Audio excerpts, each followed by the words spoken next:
Chapter 1176. Richard stood almost frozen. Had he just lost 20% of his sixth-dimensional experts? For no reason? Anna's mind wandered. This time she didn't need to hide how she was feeling. It was surprisingly easy for her to separate out emotion and logic when it came to her father. Of course, she lacked the emotional maturity to truly understand why that was. It could have been because her father had always encouraged her to do so. It could be because her father simply didn't mean as much to her as he should have. It could have even been because the weight Lionel held for her was even heavier than that of the man she shared so much blood with. The truth was that with her personality gone, many of the baggage and emotional scarring that came with it had vanished as well. The good news was that this had allowed Anna to heal from many things. Of course, the bad news was how these series of events was playing out. To Anna, she had always attached a lot of this baggage to her father, but most of it wasn't love. It was duty, it was respect, it was an unwillingness to let him down.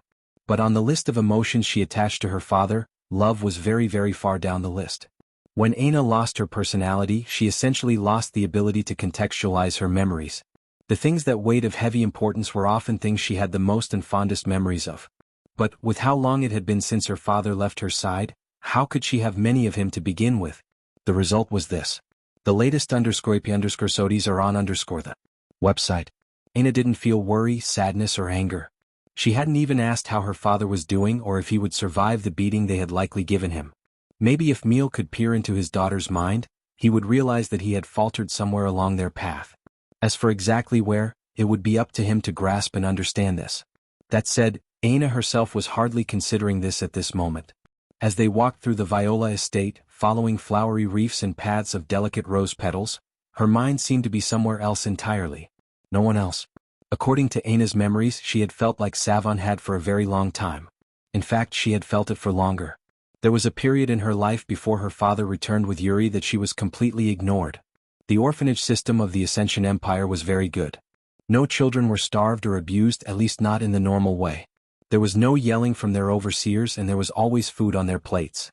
There were even plenty of opportunities to have fun and live life. Unfortunately, being adopted was something that almost never happened. With the advancements in medicine, sterilization or impotency was practically non-existent. Even in the people that it did, the treatments were fast, affordable and easily administered, as was most health care beneath Emperor Fox rule. Visit. For the best no_vel_ed_ng experience, of course, there were still kind-hearted couples, not to mention same-sex couples, who had it within them to help or start families for themselves. But each of these had hurdles of their own. In the case of same-sex couples, the options for surrogacy and sperm donation was so high-class that many would choose to have their own children anyway. Surrogacy didn't even need a living human anymore and would only need an egg donor, while the gene analysis exam ensured that any and everything was known about the sperm and egg donors. Then there were the kind-hearted couples, heterosexual or otherwise, who thought to adopt as a good deed to society. The first issue was that the foster care system of the empire was so good, that often the treatment of the children was even better than what these kind-hearted couples could provide, so much of the incentive one might have was not there. Then there came the issue of class disparity. Those on the surface of Earth were often too busy trying to maintain their status into the future generations to worry about adopting, while those on Paradise Islands often lacked the resources to even begin the process. Then there was the biggest and largest issues. The fees that came with adopting a child depending on their gene analysis exam varied wildly. The more talented the child, the more expensive it was, to the point where even many nobles couldn't or refused to afford it. This was done on purpose by Emperor Fox. Children wouldn't understand the underlying system. All they would understand is that their government cared for them since they were children when their parents couldn't and even when no one else wanted them. With her 5-star evaluation, Anna was doomed to never be placed with a family. Every time she made connections with a new friend, they might be adopted the next day, leaving her alone again. The latest _AP_SODIES are on the website. She closed herself off and focused entirely on her training. She had no one else but herself. Until her father returned with Yuri, giving her a sister and confidant that she had always wanted. But her father didn't spend any time with her, leaving her soon afterward to vanish toward parts unknown. But Yuri never truly treated her like a sister. To Yuri she was more like a master to serve and cater to. She took care of all of Anna's needs, but it just wasn't the same. Anna knew it wasn't Yuri's fault. Anna was human, but Yuri wasn't. The way the latter viewed and interacted with the world was very different. Unfortunately, due to the way Yuri was, Anna ironically felt even more isolated from the world than before, even more alone. The world was repetitive and the same in those days. Rise. Go to school. Study. Train. Sleep. And repeat. Until, that is, she finally reached the end of the foster care program and was allowed to go to high school along with everyone else. Visit. For the best no underserved experience, it was there she met two people that changed her life. Lionel and Savon. Chapter 1177.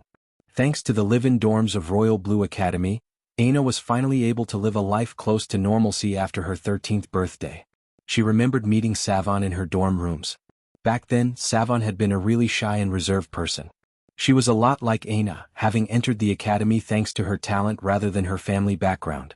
For the first time, it was impossible for Yuri to become a wall against Aina meeting other people for the sake of her protection. In addition, because of the environment, she had to tone down a lot of her usual personality, becoming a lot more quiet and reserved. Thanks to this, Aina was able to meet and open up to Savon. Learning that Aina was an orphan, Savon instantly felt more relaxed.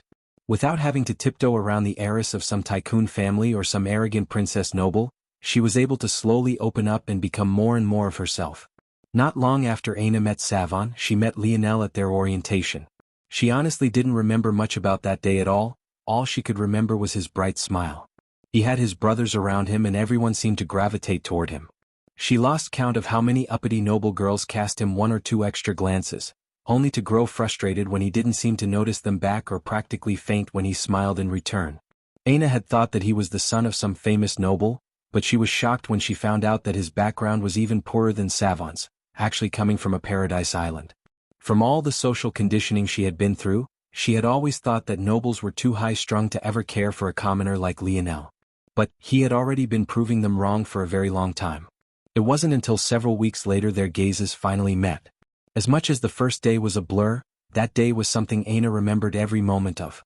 It was as though her entire body had been shocked awake, her hair standing on end and her heart beating wildly. Her blood rushed through her veins and the air flew from her lungs, retreating with no intention of coming back. Lionel must have felt the same thing too, because despite all the girls he had ignored up to that point, despite all the popularity he had gathered, he dashed away from his brothers, appearing before her like a gust of wind. "Will you please be my girlfriend?" The words came out like a clap of thunder.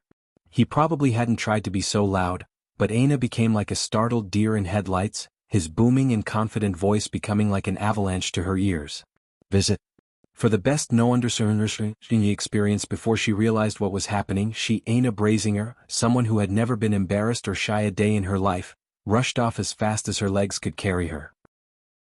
After that day, due to Lionel's popularity, Aina, who had been practically invisible to the young noble girls, had practically become public enemy number one. They couldn't get a glance, but she got a confession? What made her worthy? Aina never retaliated to the bullying. She had always tempered her mind and remained calm and calculating. It only seemed to be around Lionel that she completely lost control of her emotions, not knowing what to do with herself or even where to place her hands. However, Savon mistook her calmness for fragility, so she reformed herself, becoming something she was decidedly not.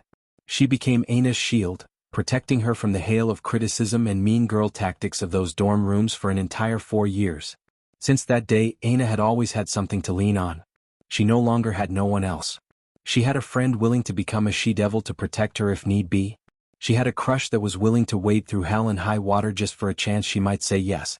She knew that she didn't need Savon's protection, she could have shut those girls up with a single punch.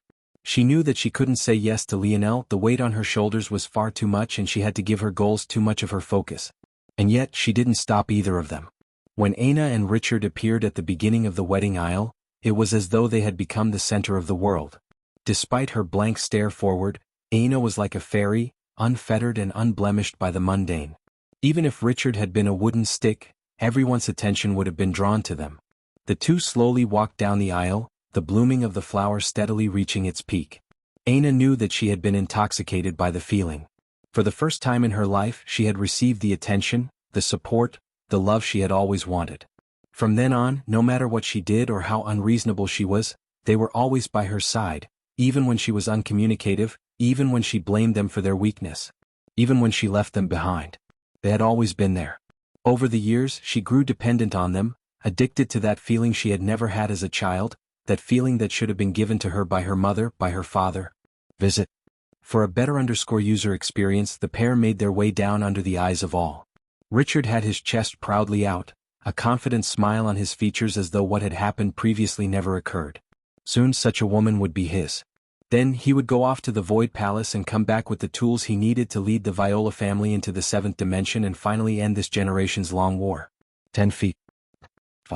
The flower slowly reached its peak, prepared to allow the world to see its glory.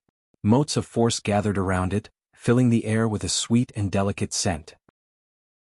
Aina's vacant gaze became somewhat misty, but she didn't seem to notice at all, still blindly moving forward with her mind in other places. But by now the two had walked so far forward that the last line of spectators had been crossed. All anyone could see was the alluring view of her back. The facade of Savon had crumbled. Or more accurately, she had finally told Aina the truth.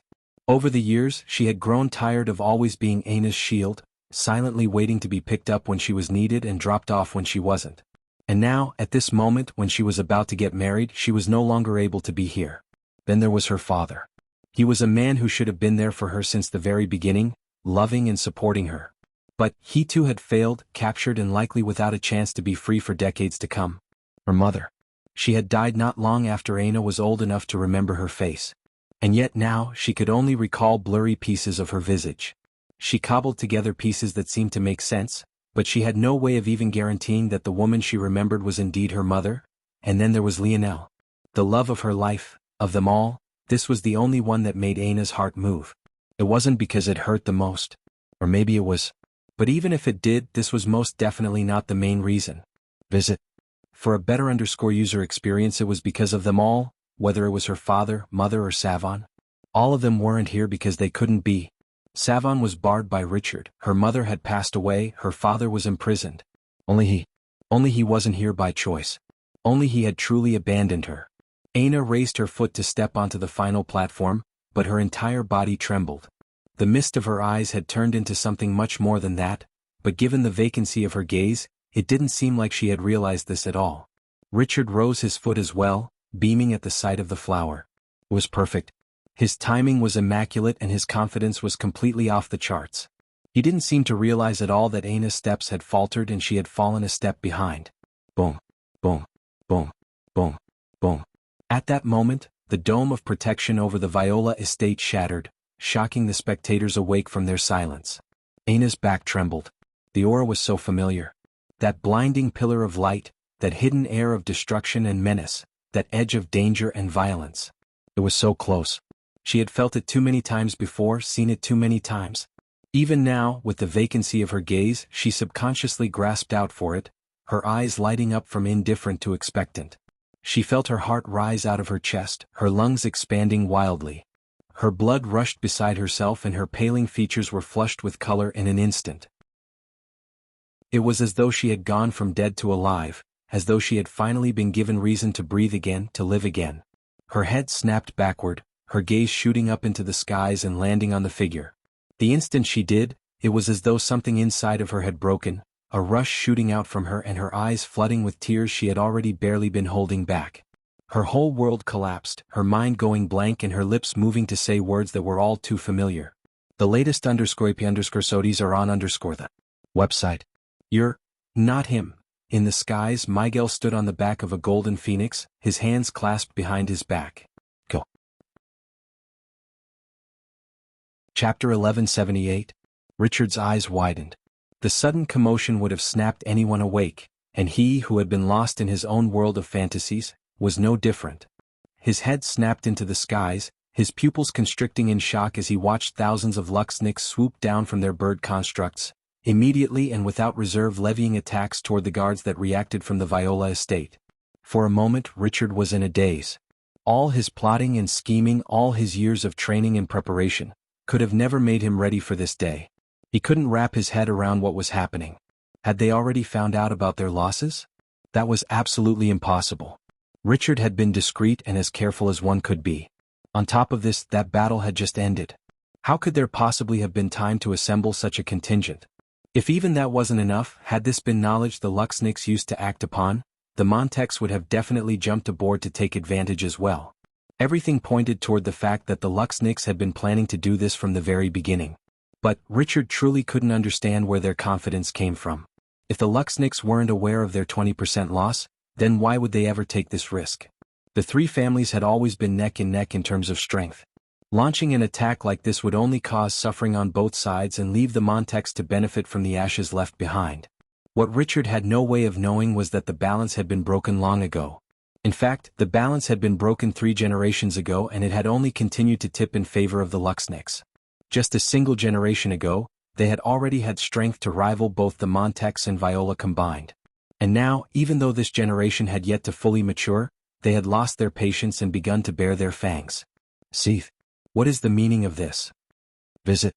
For the best no_vil_undersng experience, the booming voice of the Viola family patriarch boomed. The sixth-dimensional existences of the Viola hadn't even had time to catch their breaths and restore their paled faces when they were forced to come out once again. Seeing such a scene, the Luxniks were visibly stunned. They had no idea what could have happened to put the Viola in such a sorry state before the battle had even begun. But soon afterward they laughed uproariously. To the arrogant Luxniks, wasn't this just a sign of how correct their ancestor had been? They had patiently waited 3 generations, biding their time and pretending to be equals with this trash. And the day they finally stepped out, ready to bare their fangs, the gods smiled down on them. How could the sharp internal sight of the Luxniks possibly miss something so blatantly obvious? At this point, Richard's face turned several shades of pale. He had been harping so much on the 20% number that he had forgotten something else incredibly important. The 20% loss wasn't nearly as problematic as the current state of the remaining 80%. To say that Meal had killed a fifth of them was only a small part of the story. This didn't consider the at least 20% he had severely injured, or the 20% more than that he had drained of stamina and vigor. If an accurate picture were to be painted, it would be more accurate to say that Meal alone had cut down the fighting prowess of the Viola by as much as 50%. Visit. For the best no_vil_undersng experience seeing such a scene, Miguel was even more affirmed in his decision. He had originally wanted these matters to continue naturally. But he also understood that naturally didn't mean passively. Miguel wasn't a passive person to begin with. If he insisted on neutrality when allowing things to go on naturally, he would ironically be going against his own nature to begin with. This sort of complicated maze to navigate was precisely why he wanted the fewest people to know of the details of this matter to begin with. He already realized that he was acting differently than he normally would, and that was counterproductive to his goal. To Miguel's mind, there was still only a possibility that the prophecy spoken of on the tablet spoke of a union of marriage between himself and Aina. But even if it was just a possibility, how could he ever allow a woman who might be tied to himself in the future to be tainted by another? That was the ultimate underlying reason, but this was still a good opportunity nonetheless. In the middle of a wedding with so many people invited and the guards of the Viola stretched thin, what better time would there be to attack? Plus, the 3-generation waiting period marked down by his ancestor had already passed as well. What else was there to wait for? This, however, was a truly pleasant surprise. It seemed that today the Viola would truly be finished. Rather than waiting for Seeth to respond, Miguel flipped over a palm and his slender sword appeared. The latest _sodies are on the website. Shine, shine, shine, shine, shine, shine, shine, shine. Shine. Miguel took a light breath. For a moment the world lost all of its sound. The only thing those below could hear was the steady inhale and exhale of Miguel's air as time slowed to a crawl. Return to dust. Miguel's arm slowly lowered, and yet it somehow felt impossibly fast. The world was split in two. The clouds separated, the blue skies dimmed to reveal the starry night, and reality itself seemed to pause. The expression of the Viola family patriarch warped. He was an expert on the same level as Seeth. No matter how weak he was from the previous battle, there was absolutely no way a pseudo-sixth-dimensional brat should ever be able to make him feel pressure. And yet, it was already too late. His body crumbled, falling in two before being carried into the wind like fluttering flakes of ash. Visit. For the best no_vil_undersng experience. More coming. Chapter 1179. Aina sat blankly on the platform where her wedding was meant to take place. The carnage around her was still ongoing, she could hear the cries of pain and horror and almost feel the rivers of blood tingling the small hairs on her skin, but she was numb to it all. Richard had long since left her side, rushing in an attempt to help the battle. He may have been a lot of things but a coward wasn't one. And though he was highly intelligent, there was absolutely no way he could have pieced together that the Miguel's goal all along had been to take Aina away, while the destruction of the Viola was just a convenient bonus. So Richard had left Aina alone, knowing full well that if she faced something she couldn't protect herself from, there was nothing he would have been able to do either way. But there was no doubt that the fate of the Viola had already been sealed. The guests who had come to take part in the wedding but weren't part of the struggle sat in a daze themselves, realizing that they were witnessing the collapse of an empire that had ruled for thousands of years. And yet, just like that, they were finished? Aina, though, couldn't be bothered to care. She didn't pay attention to what was happening, she couldn't hear the voices around her anymore, and she just blankly stared at the violet grass before her. Her tears had long since dried up. The sudden breaking of the dam had snapped her back to reality, a flood of thoughts, emotional compartmentalizations, and slowly grown maturity having come back to her one step at a time. It wasn't an instantaneous process. In fact, it was quite slow at the beginning. The childish thoughts and immaturity seemed to always want to claw their way back. But, a single step at a time, what was, or at least had been Aina, began to return. Visit. For a better user experience, but who was she, anyway? Aina seemed to realize now that something within her had snapped the first day she met Miguel. And, funnily enough, the day it all snapped back into place was the second time she met him. As she sat there, her arms wrapped around her legs and her head buried between her thighs, she felt a pain in her chest that she hadn't felt in a very long time. But, almost like a genius of battle who had finally met her match, this pain wasn't something Aina wanted to run from. Instead, she wanted to bask in it, to feel it fill her nerves and take over her mind. Aina knew she had masochistic tendencies. If it wasn't her ridiculous training regimens, even sometimes going as far as to shatter her own bones just to heal herself, it was always something else. However, this time she needed this pain not to grow stronger but to finally feel alive. In these last several months, Aina felt like she had been standing before a tunnel with an exit of blinding white light. She had been trying her hardest, doing everything she could to run in the other direction. But, as though she was stuck in a dream, her legs didn't move as fast as she wanted them to and her movements felt sluggish. She pushed herself harder only to fall and stumble, failing to claw herself back. Until everything suddenly went black and she returned to this world once more. This pain in her chest right now, the pain she couldn't ignore no matter how hard she tried or how much effort she put in. It was her sign that she was back, that she could finally breathe as herself again, that she could finally be Aina again. The latest _IP_SODs are on the website. But it hurt. It hurt like hell. As much as that neutered version of herself wanted to be logical, she knew that wasn't her. She couldn't just bury how she was feeling, and even when she tried, it would always manifest itself in the weirdest of ways. She had too many memories exactly like this. Memories she was often too embarrassed to even recall. Aina took deep breaths, wiping the last evidence of her tears away. She looked up into the skies, almost as though to affirm herself that Lionel was truly not there. For the first time in a long while, she stood to her feet. Her body flashed, her wedding dress falling to ashes and her body being adorned by flexible silver and black armor. She reached for the hairpin that held up her elaborate bun and crushed it in her hands. Then, looking off in a certain direction, she began to walk as though nothing was around her. Surprisingly, or maybe not very much so, no one bothered her. To the Viola, she was their crown heir's soon-to-be wife. And, to the Luxniks, she was on the list of those they weren't meant to touch. Using her high blood force affinity, finding her father's direction was as easy as breathing. Though Miguel took note of Aina's actions, he also did nothing to stop her.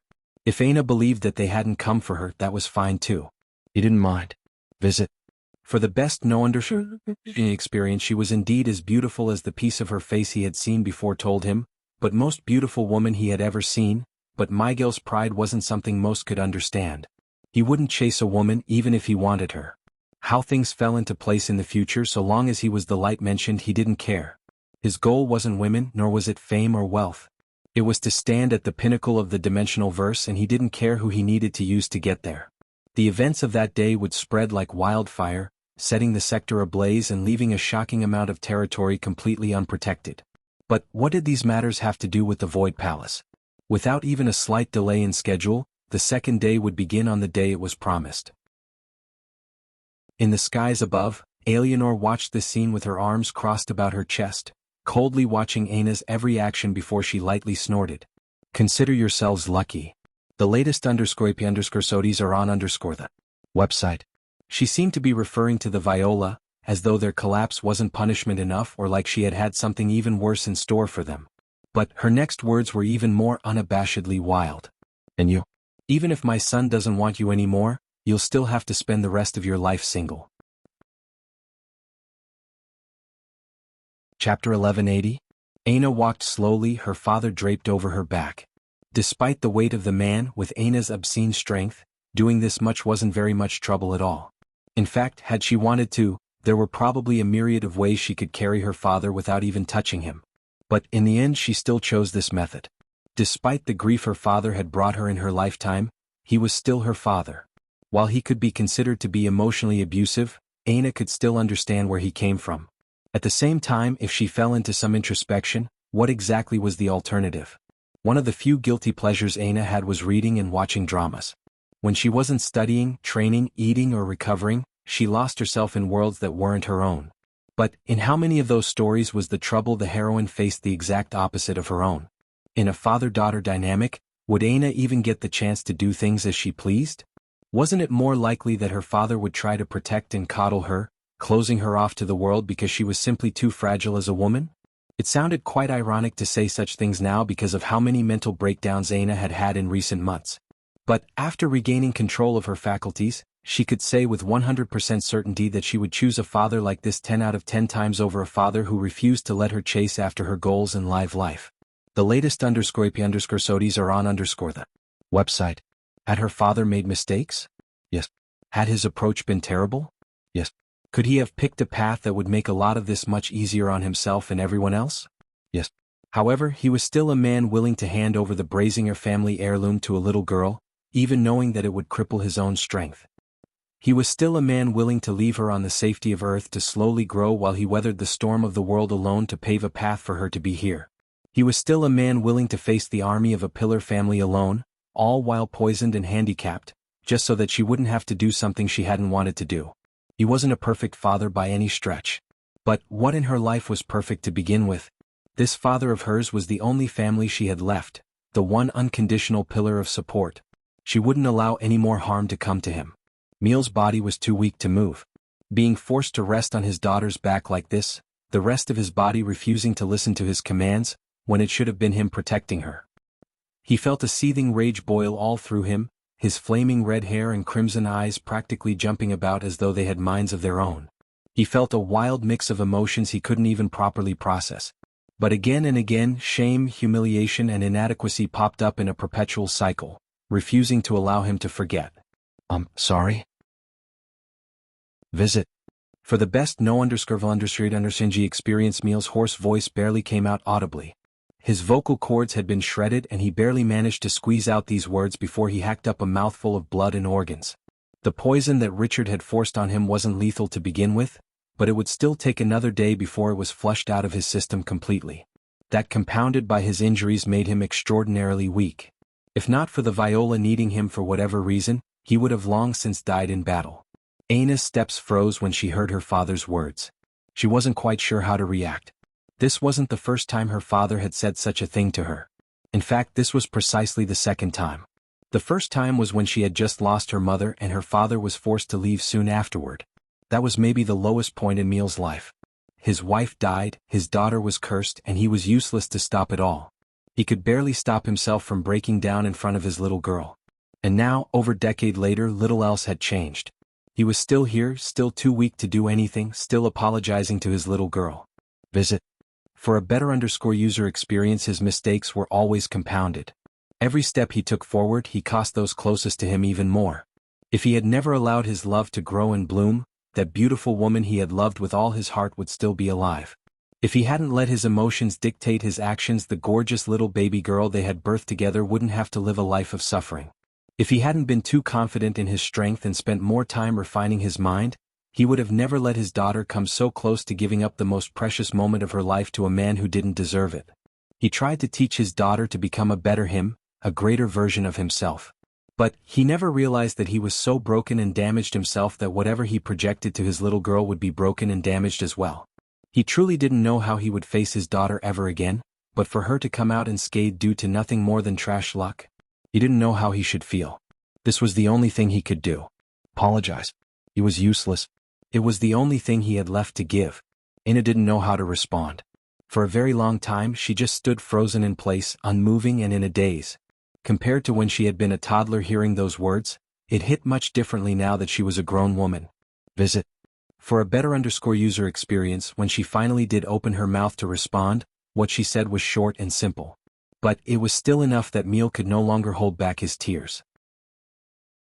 Everything that he hadn't shed for his wife, for leaving his daughter behind, for her growing without him by her side, for all the failures he had had in this life.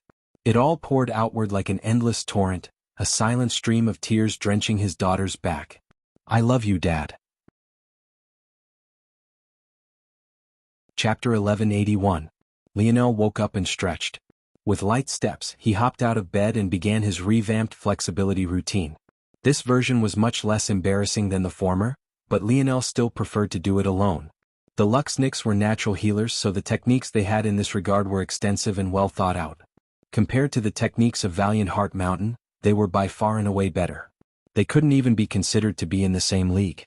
Lionel wanted to focus on not just flexibility, but power in his flexibility. The importance of that would be his ability to apply strength in positions most could not.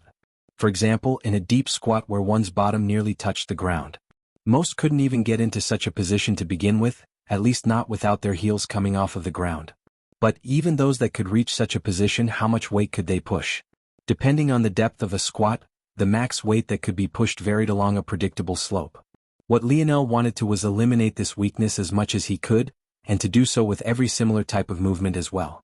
To perfectly fuse flexibility and power, that was his ultimate goal, and he was well on his way. Lionel jumped to his feet and felt like a spring was coiled within his body. His joints felt good, his ligaments and tendons felt smooth, and his muscles felt explosive. Better yet, his mind was in its prime. Every breath of air felt fresh and beautiful. Time to go. Lionel slipped on a pair of sweatpants and a crisp t-shirt. He no longer bothered with shoes these days, as his body was already stronger than any shoe sole to begin with. On top of that, using his own 2 feet not only made him more sensitive to certain changes, but Lionel also felt more flexible in his movements. He smiled lightly to himself, running his fingers through his pale violet hair. Today should be fun. The latest _IP_SODIs are on the website. The young geniuses of Earth, though they had mostly failed in the first day, still came out to support in full force during the second day. Not only were they here in solidarity, but they also wanted to see the true extent of prowess the geniuses of the sector had to offer. Like this, they would know exactly how much further they had to go.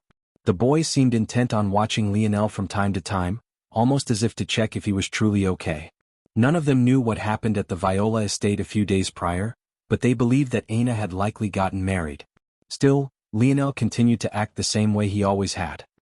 He laughed and joked with the others as though this matter truly had nothing to do with him. This allowed them and Lionel's grandmother to sigh a breath of relief.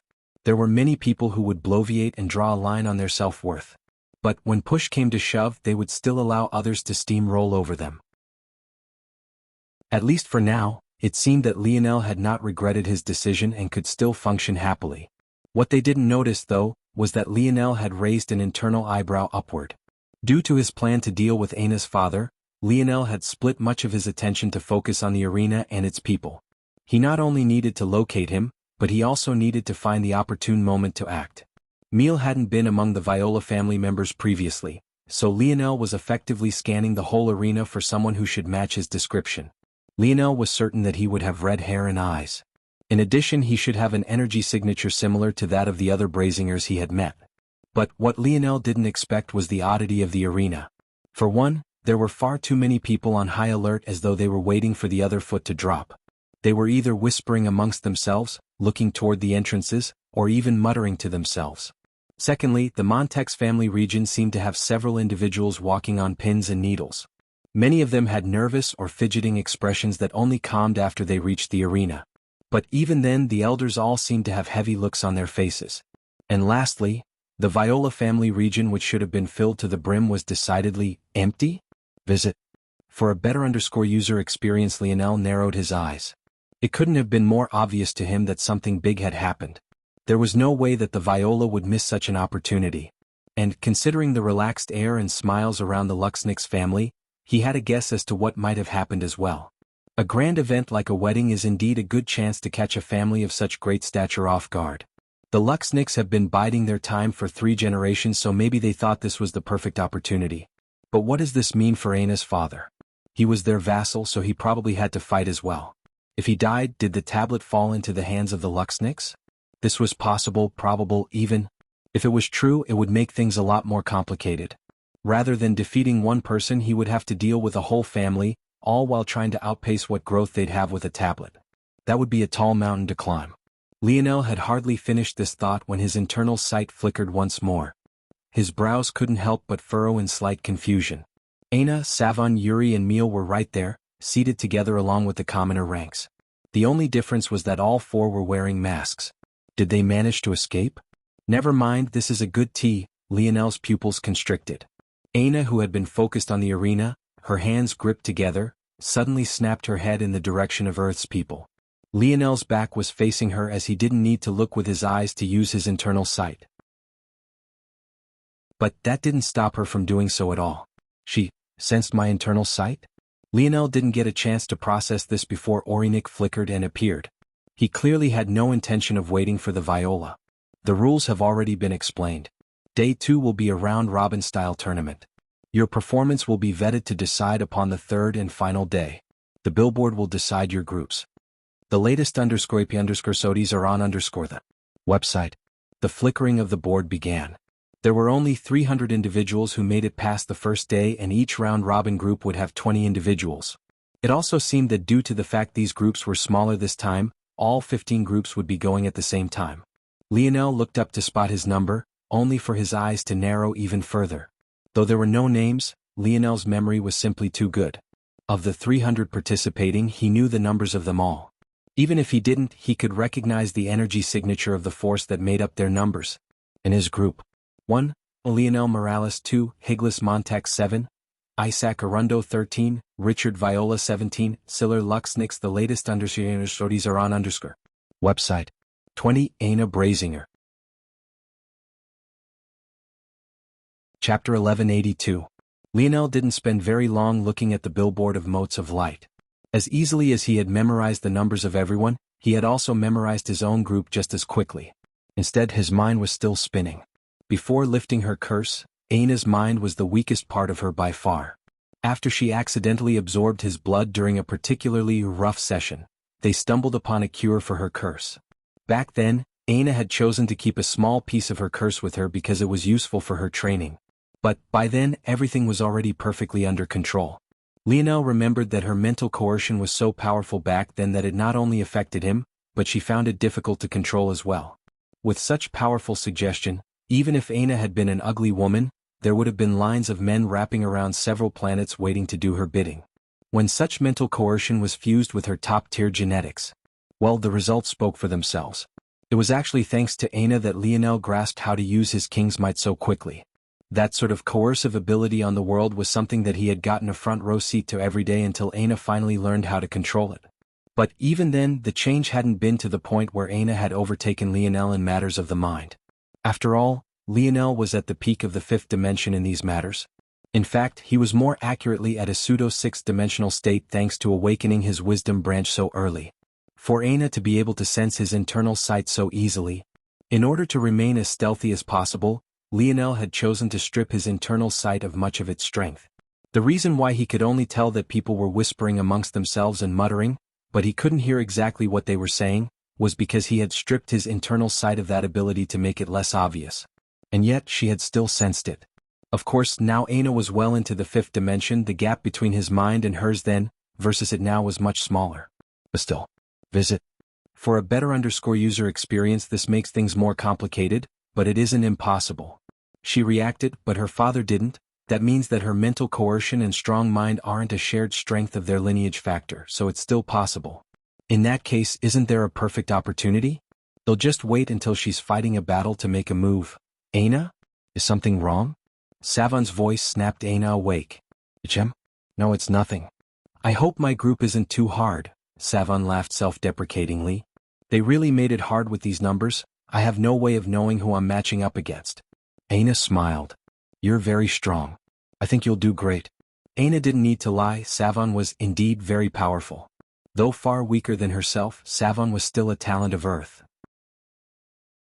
After so long on a sixth-dimensional world, the amount of potential she had unearthed was astounding. Plus, Savon had a great amount of battle prowess because she had already become used to surviving on her own. Aina was very confident in her friend.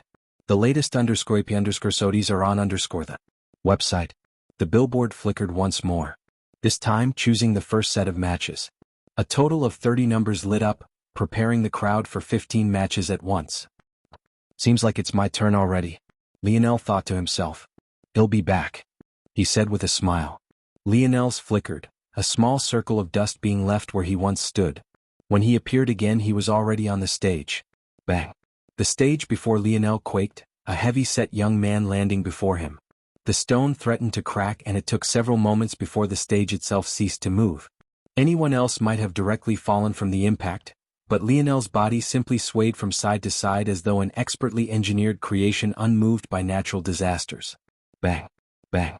The latest _IP_SODs are on _the website. A twin pair of aces slammed against the ground, the low growl of the young man matching the sudden eruption of cheers. He had entered a state of battle the moment he landed. Like many others, he saw this as an opportunity of a lifetime, one that he had no intention of squandering. He would make sure he squeezed everything he had out of his body. He wasn't from a family like the Montex, Viola or Luxnix. He wasn't even from a family a step below them like the Sage or the Arundo. However, he had still managed to claw his way here to the second day, and he would make his every breath count. Seeing Lionel's nonchalance, he couldn't help but be disgusted, but it didn't take him off his focus in the slightest. In fact, it only made him more focused, his force rising up like a tide, steadily flooding throughout his body and crashing against the barriers he himself put up. He rose up his twin maces, unleashing a mighty roar into the skies before exploding forth. Bang! Lionel didn't seem to notice the movement of the young heavy-set man before him. Instead, his head tilted to the side slowly, feeling a strong aura to his left. Miguel stood in abject silence, his eyes closed and his long hair fluttering in the wind. He seemed completely separate from everything around him, displaced from the world and higher than even the skies above their head. The latest _IP_SODs are on _the website. Lionel smiled. No, it might very well be more accurate to say that he grinned. The way his head tilted, the way his hands rested in his pockets, even down to the way the dancing wind pressed his clothing to his toned torso and how the shadows outlined his handsome features. It seemed that even with Miguel's disregard and calm, Lionel was a demon that had found his prey. Last chapter for today. Chapter 1183. Hug charged forward like a raging bull. The air formed a semi-spherical curtain around him, his speed and mass so disproportionate that sparks flew in the air. To his back, his maces followed, sparking as they clashed with the wind. In the blink of an eye, he appeared before Lionel, his shoulder swinging as though it was nothing more than a lever. The flexibility was obscene and the power behind it was even more so. At that moment, Lionel's gaze shifted from Miguel back to Hug. His gaze was frighteningly cold and his body was completely unmoving. However, if one ignored the commotion around him and paid attention to the ground beneath his feet, it would be possible to see his toes hooking downward with such force that 10 holes surrounded by spiderweb-thin cracks had appeared. The deepest and most important things to Lionel were respect and persistence. Even if he felt his opponent was far weaker than him, he would give them their due respect. Miguel was one matter, a matter he would deal with in due time. However, Hug was a different matter entirely. Lionel's entire demeanor changed in a matter of a fraction of a moment. The last 3 meters between himself and Hug happened within the blink of an eye to everyone else.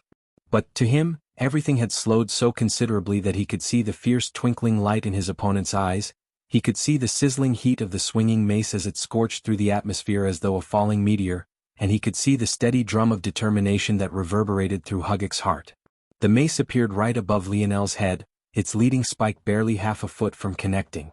It was then that Lionel moved. The latest _IP_SODs are on _the website. His right foot swiveled backward in a quarter circle, shifting his body to the side and allowing the mace to his right by him. The harsh whistling was so grating on the ears that a lesser person with a weaker body might have felt their ears burst. But Lionel had already reacted. His anchor foot remained down, his right foot moving again and lifting into the air, stepping down with a vicious momentum. The descent of Lionel's soul made the previous meteoric assault of Hugix may seem like nothing more than child's play. There was something about the timing of Lionel's movements that felt incomparably smooth, something about the ease and conservation of energy that seemed especially beautiful. He was like a well-oiled machine, using only as much as he needed and nothing more. Bang! The polearm of the mace met Lionel's stomp. The instance was so perfectly timed that the mace had just crashed into the stage's stone platform. The result was Lionel's strength fusing with Hugix's own, causing the latter's expression to change. Hug felt his wrist nearly break, the skin of his fingers and palms suddenly experiencing so much pressure that they ripped free from his muscle and bone, sending a shocking pain to his brain so severe that he froze for just a moment. The result was him missing a counter opportunity with his second mace even as he lost his grip on the first, his hand turning into a bloody mess. Bang. Visit.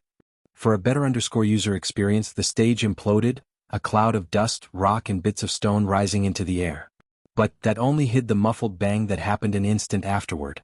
The crowd was stunned to find Hugix's body flying out faster than it had come rampaging in. He shot out of the plume of debris so quickly that it became immediately obvious that he had lost consciousness. The steel metal plate he wore on his chest was completely crumpled, a hole the size of a fist becoming its new centerpiece. Hug crashed outside of the arena, his mouth violently erupting with a pillar of blood. There was no doubt who had won the battle. But by this point, Miguel was already stepping off of his stage, his opponent standing frozen in place.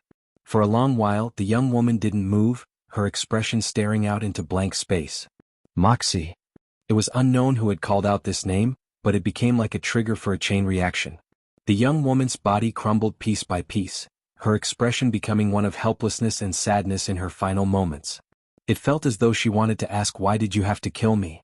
But, whether because she didn't have the strength to do so or realized there wasn't much of a point, she reserved the last of her strength to die with dignity. The latest _IP_SODIs are on _the website. Her face wilted and collapsed into a pile of ash, fluttering into the wind. Lionel watched this with silence. He too could have killed his opponent easily. It was only a matter of using a little bit more force or a slight manipulation of his force. He hadn't done so because he didn't see the point. When he fought large groups of people, killing as a deterrent and to ensure the safety of his life was one matter. He had learned to accept that this was necessary and began to live with the result. However, in a one-on-one battle where there were no variables to account for outside of the man right before him, not to mention the fact they didn't have a grudge, he couldn't help but think, what? Were lives really so worthless? Did they not mean anything? Even if they couldn't defeat you, couldn't they have still fought for their dreams against others? And even if they couldn't, so what? Were they worthless because they happened to be born with less talent than others? Because they happened to have weaker backers? Because luck hadn't shined down on them the same way? Who could make such decisions? Who had the right to be the arbitrator of who lived and who died? Is this what you've been doing with my power? Lionel's voice seemed to carry a mysterious strength with it, so much so that there wasn't a single person who couldn't hear it. Visit. For the best no-understanding experience, in that case he'll be sure to take it back. Trash like you is unworthy of having it. Miguel's steps froze. Chapter 1184. Published at 2nd of September 2022 5:05 and 18 seconds AM. Chapter 1184. Said nothing. If audio player doesn't work, press stop then play button again. Chapter 1184. Said nothing. Miguel's head turned, his golden gaze meeting Lionel's pale violet irises. For a moment the world turned still, a hollow clash reverberating before what sounded like the roar of dragons and the cry of phoenixes resonated through the air. Though it was difficult to tell if this was truly what was happening, or if it was simply an illusion created by the thumping hearts of those spectating. It felt as though the other still ongoing battles were meaningless, as though what remained of the selection had suddenly become a poor attempt at extending vacant, vacuous entertainment when the true root of what they wanted to see was already right before them. Lionel might have still stood on his stage while Miguel had already stepped down from his own. And yet their gazes still somehow felt level. A thick violet aura hung around Lionel, a dense golden fog hanging around Miguel. The trembling of planet Luxnix itself seemed to shock people awake from their stupor, their grips on the armrests of their chairs and the erratic beating of their arms suddenly jumping forward several levels in strength. Then it all vanished at once. The two looked away almost simultaneously, Lionel stepping down from his stage and walking toward Earth's geniuses while Miguel walked toward the Luxnix. At their closest, their shoulders practically brushed against one another. But, by their reactions, one would have never guessed such a thing. If one had been entirely focused on their expressions, they might as well have been worlds away from one another. The elders of the Luxniks watched on with narrowed gazes. None of them understood the nuance of Lionel's views. Many of them believed that Lionel would have targeted Miguel one way or another. And now they felt that their guesses had only been affirmed. Even to this point, they didn't have a firm understanding of Lionel's strength. And truth be told, they had no idea that Lionel had already regrown his innate node. If regrowing innate nodes was so easy, why would stealing them be such a large deal? If the matter was so simple, those with innate nodes would probably be reared like farm animals, being harvested every so often. Unfortunately, Lionel's lack of understanding when it came to the dimensional verse was rearing its ugly head once again. If news that his father could regrow innate nodes came out, who knew what kind of commotion it would cause? To the current Lionel, he assumed that it was possible, it was just that it took a lot of time. After all, it took him 20+ years of drinking that vomit smoothie to instigate the regrowth of his innate node. To him, it was just a tedious process.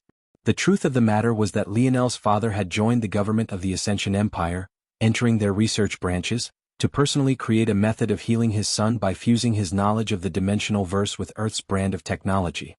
It could only be said that Lionel's father was a genius that appeared once in several hundred generations. It was unknown if even Lionel could ever reach the level his father had.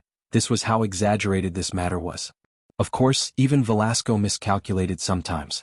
How could he think that his son would be so reckless as to try to form a 10th node? According to Velasco's original intention, upon breaking into the 6th dimension using the God Path, Lionel's innate node would naturally begin to regrow itself. But it had appeared in the 3rd dimension far too early. This aside, the residual Scarlet Star force that had leaked from Lionel during his breakthrough into Tier 3 was explained away by the elders with a myriad of different hypotheses. This went to show just how far the idea of regrowing an innate node was from their minds. Now that they heard Lionel's words, they all believed that Lionel wanted to take his innate node back, something that left their brows furrowed and their gazes cold. But, when they realized that Lionel had just antagonized Miguel when the latter had cared little for him before, and how Lionel was merely at Tier 3 while Miguel could step into the 6th dimension whenever he wanted, they relaxed their murderous intentions. There was no need to antagonize the Void Palace when this matter would be easily dealt with by Miguel. Lionel returned to sit by his grandmother's side with a smile on his face. It was as though what had happened previously hadn't occurred at all. "Little Leo, you need to be careful. Scarlet Star Force is very dangerous. It's one of the only forces I know that can cause damage to higher dimensional beings even in a lower dimensional state. And if it's at the same level, I don't know if there's a defense that can stop it if it's not constructed by a force on the same or near the same level." Lionel blinked. "You don't have to worry, grandmother. I know. I actually don't feel much danger from him at all. If anything, Aina is stronger than him." Rija's brow furrowed. Her senses were sharper than Lionel's and her internal sight was far stronger. She was absolutely certain that Miguel was still stronger than Aina was. So, why would he say something so reckless? Her grandson didn't seem like the type to mindlessly boast. She opened her mouth to say something else, but in the end she just sighed. She was still only just beginning to form her relationship with Lionel. She felt like she was walking on eggshells not because she was scared of her grandson, but because she was afraid to say something that overstepped her bounds. She shook her head and made a decision. If Lionel was really in danger fighting Miguel, even if it meant offending the Void Palace, she would still move. She would rather lose her life than allow any harm to come to her grandson. The battles raged on and Arnold and Milan eventually got their turns. As one might expect, they didn't perform astoundingly, but they didn't perform poorly either, each winning about 30 to 40% of their matchups. Since performance was based on evaluations and not raw numbers during the second day, they might get a pass due to their low strength. Of course, Althor, Carolus and Noah performed even better than this. Soon, it was Aina's turn to step onto the arena once again. Lionel's gaze sharpened. "Let's hope this works." Numerous small crystalline spiders formed on his palm. Roja raised an eyebrow but said nothing in the end. Chapter 1185. Published at 2nd of September 2022 5:05 and 16 seconds AM. Chapter 1185. Fan clubs. If audio player doesn't work, press stop then play button again. Chapter 1185. Fan clubs. Despite wearing a mask, Aina seemed to have become the center of attention once more. Though this time this only seemed to be in one portion due to her beauty. While her face might have been covered, there was simply no mistaking that enormous axe and figure that seemed to attract so many gazes like a magnet. It didn't take much time at all for Aina's own fan club to come out in full swing, their loud cheers rocking the stadium. In truth, several such fan clubs had crept up. Even Elther had his own. Though maybe this wasn't so surprising since he did the devilish handsome archetype wonders. His horns only made him feel more exotic and made even more women swoon. Among the fan clubs, though, Aina's and Miguel's could be said to be the largest. Elther was more like a niche specific to a certain population of unabashed degenerates and furries. As for Lionel, he was probably a close second to Aina and Miguel. Lionel never really considered it before because he had spent his whole life, practically, chasing after just a single woman, but he was quite handsome in his own right. Unfortunately, his style of dress docked him a few points, and his unknown background docked him a few more. If Lionel dressed in expertly tailored robes like Miguel and the other geniuses did, not to mention making his Morales family origins public information, he would probably speed by the ladder with ease. But he was quite comfortable where he was at. Unless it was a cool uniform, he wouldn't compromise his own comfort to wear it. How ridiculous. Funny enough, Aina got the opposite reception. Though Aina and Lionel were opposites in a lot of respects, when it came to their casual form of dress, they were in complete lockstep. Aina put functionality over everything else, and Lionel placed his comfort above everything else. Something like fashion wasn't at the forefront of either of their minds. But because Lionel was a man, his style was seen as lazy as opposed to Aina, who just received a more exotic label that made her stand out from other girls. Her armor not only covered her from head to toe, something so shocking to see on a woman that it was practically its own fallacy, but every piece of it had its own purpose. Aina's fan club couldn't help but praise her modesty, and she cared more about her battle prowess than how good she looked. Of course, there was one other reason Aina's fan club was so passionate. They had all learned that she was still single and hadn't gotten married. The women were excited for her, weaving stories about how she had been forced into her circumstances even without knowing the truth. Of course, Miguel became involved in these fanciful tales, becoming the Prince Charming that saved the princess from her shackles like a gentleman should. As for the men, they felt like there was still a chance for them, furiously rebutting the lovesick tales of the women. The ultimate result were deafening cheers, clapping hands and stomping feet that threatened to bring the whole arena down. Lionel, though, was completely unlike everyone else. The moment Aina had moved, he had become completely focused on his task, the small little crystalline spiders on his palms springing into action. Lionel followed them as they rushed through the arena, his mind completely focused. It would take a large expenditure to have them run so far from him, especially due to their small size. But he had no other choice in the matter. He couldn't afford to use any other means because it might very well alert others. If there were spatial fluctuations and it was picked up by the members of the Void Palace, they might assume the worst and think Lionel to be cheating. Though it would be quite obvious after an investigation that he wasn't, he preferred to not have to deal with such a difficulty at all. From start to end, Lionel didn't really think about the morality of what he was doing, mostly because he didn't believe that there was anything wrong with it. The only way one could see something wrong was if he had a relationship with Aina's father in some way, but considering that Lionel had accepted that he and Aina would never be together, he didn't see things like that at all. As far as Lionel was concerned, Aina's father was no different from a stranger to him. Now, an argument could be made that it was unethical to steal something from someone who hadn't done you any wrong, and that was a fair point. But this was a hit on his own morality that Lionel was willing to take. There were certain tough decisions that Lionel knew he would have to make if he wanted to reach his goals. When he chose to resurrect Elther instead of his closest friend in those years, Rollin, he had already made one such sacrifice. And he knew well that there would be many others he would have to make. The spiders scurried through the arena. Lionel knew that he was on a time crunch. Aina wasn't fighting a person she would have to try very hard against. It would likely only last a single exchange. However, he had timed things well. He began moving the instant Aina's name blinked. With everything being within his calculations, he should make it. The spiders cut the distance. 100 meters, 50 meters, 20 meters. The gap closed rapidly, Lionel's expression turning a bit pale. The distance between them was at least a kilometer to begin with. But, with the size of the spiders, it felt like 100 times that. We made it. Aina's battle was already over, another resounding victory for her. She made her way back quickly, but it was already too late. The spiders closed down the last meter distance between them and Meal, ready to pounce onto his spatial ring and fuse with it. However, right at that moment, something Lionel had never expected occurred.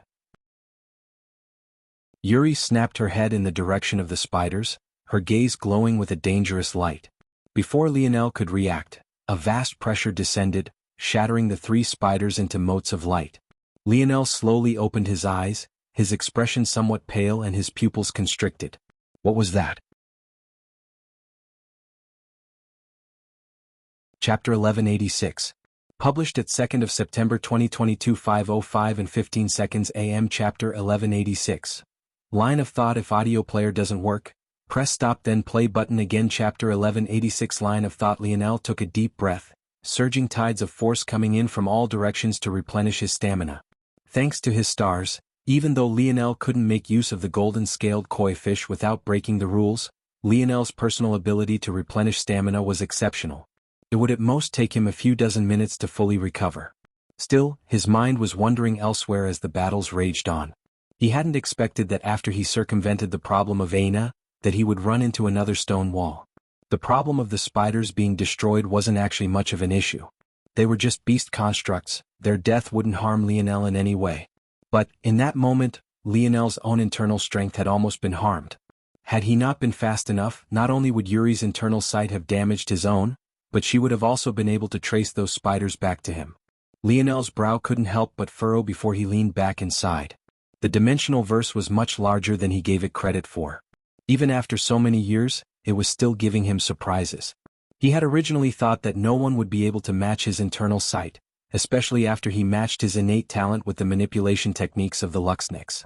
But now he had been slapped in the face not just once thanks to Aina but twice thanks to Yuri. As time went on, the advantage that Lionel had gained from his wisdom branch's first awakening would only become less and less obvious. He had originally been leaps and bounds beyond anyone else, having 5th-dimensional boundaries in the 3rd dimension. But now, everyone was in the 5th dimension. He couldn't expect to continue with the same advantages. He would have to forge new advantages for himself. I need to step into the 3rd awakening of the wisdom branch soon, Lionel thought to himself. This was the first time Lionel actively wanted his Luxnik's lineage factor to progress faster. In the past, it had always come naturally. But after these events, he realized that maybe just his own talent wasn't enough anymore. As for the matters with Yuri, after calming himself from the initial shock, Lionel wasn't too surprised. Aina had never told him about Yuri's past, but she had told him that she wasn't human. In addition, he knew that Yuri's telekinesis ability, the very same ability Raylion had, wasn't actually an ability at all. Rather, it was the innate skill of her race of people. Lionel didn't know whether Aina didn't want to tell him what race Yuri was a part of, or if she simply didn't know, but the truth didn't matter. It was likely just another example of her not trusting him while he entrusted everything to her. Regardless, he was no longer emotional about it. All that mattered was that Yuri was maybe even more troublesome than Aina in this regard thanks to her origins. And now that he had failed once, they would all be on guard. Yuri? What's wrong? Emil frowned, wincing slightly. His injuries still hadn't fully healed, but he had insisted on being here. How could he miss such a thing? You unleashed a lot more of your power than you normally do. I told you to be careful with that. Until you make it to the Void Palace, you can't let others know of your origins. And even then you have to be careful with who you can trust.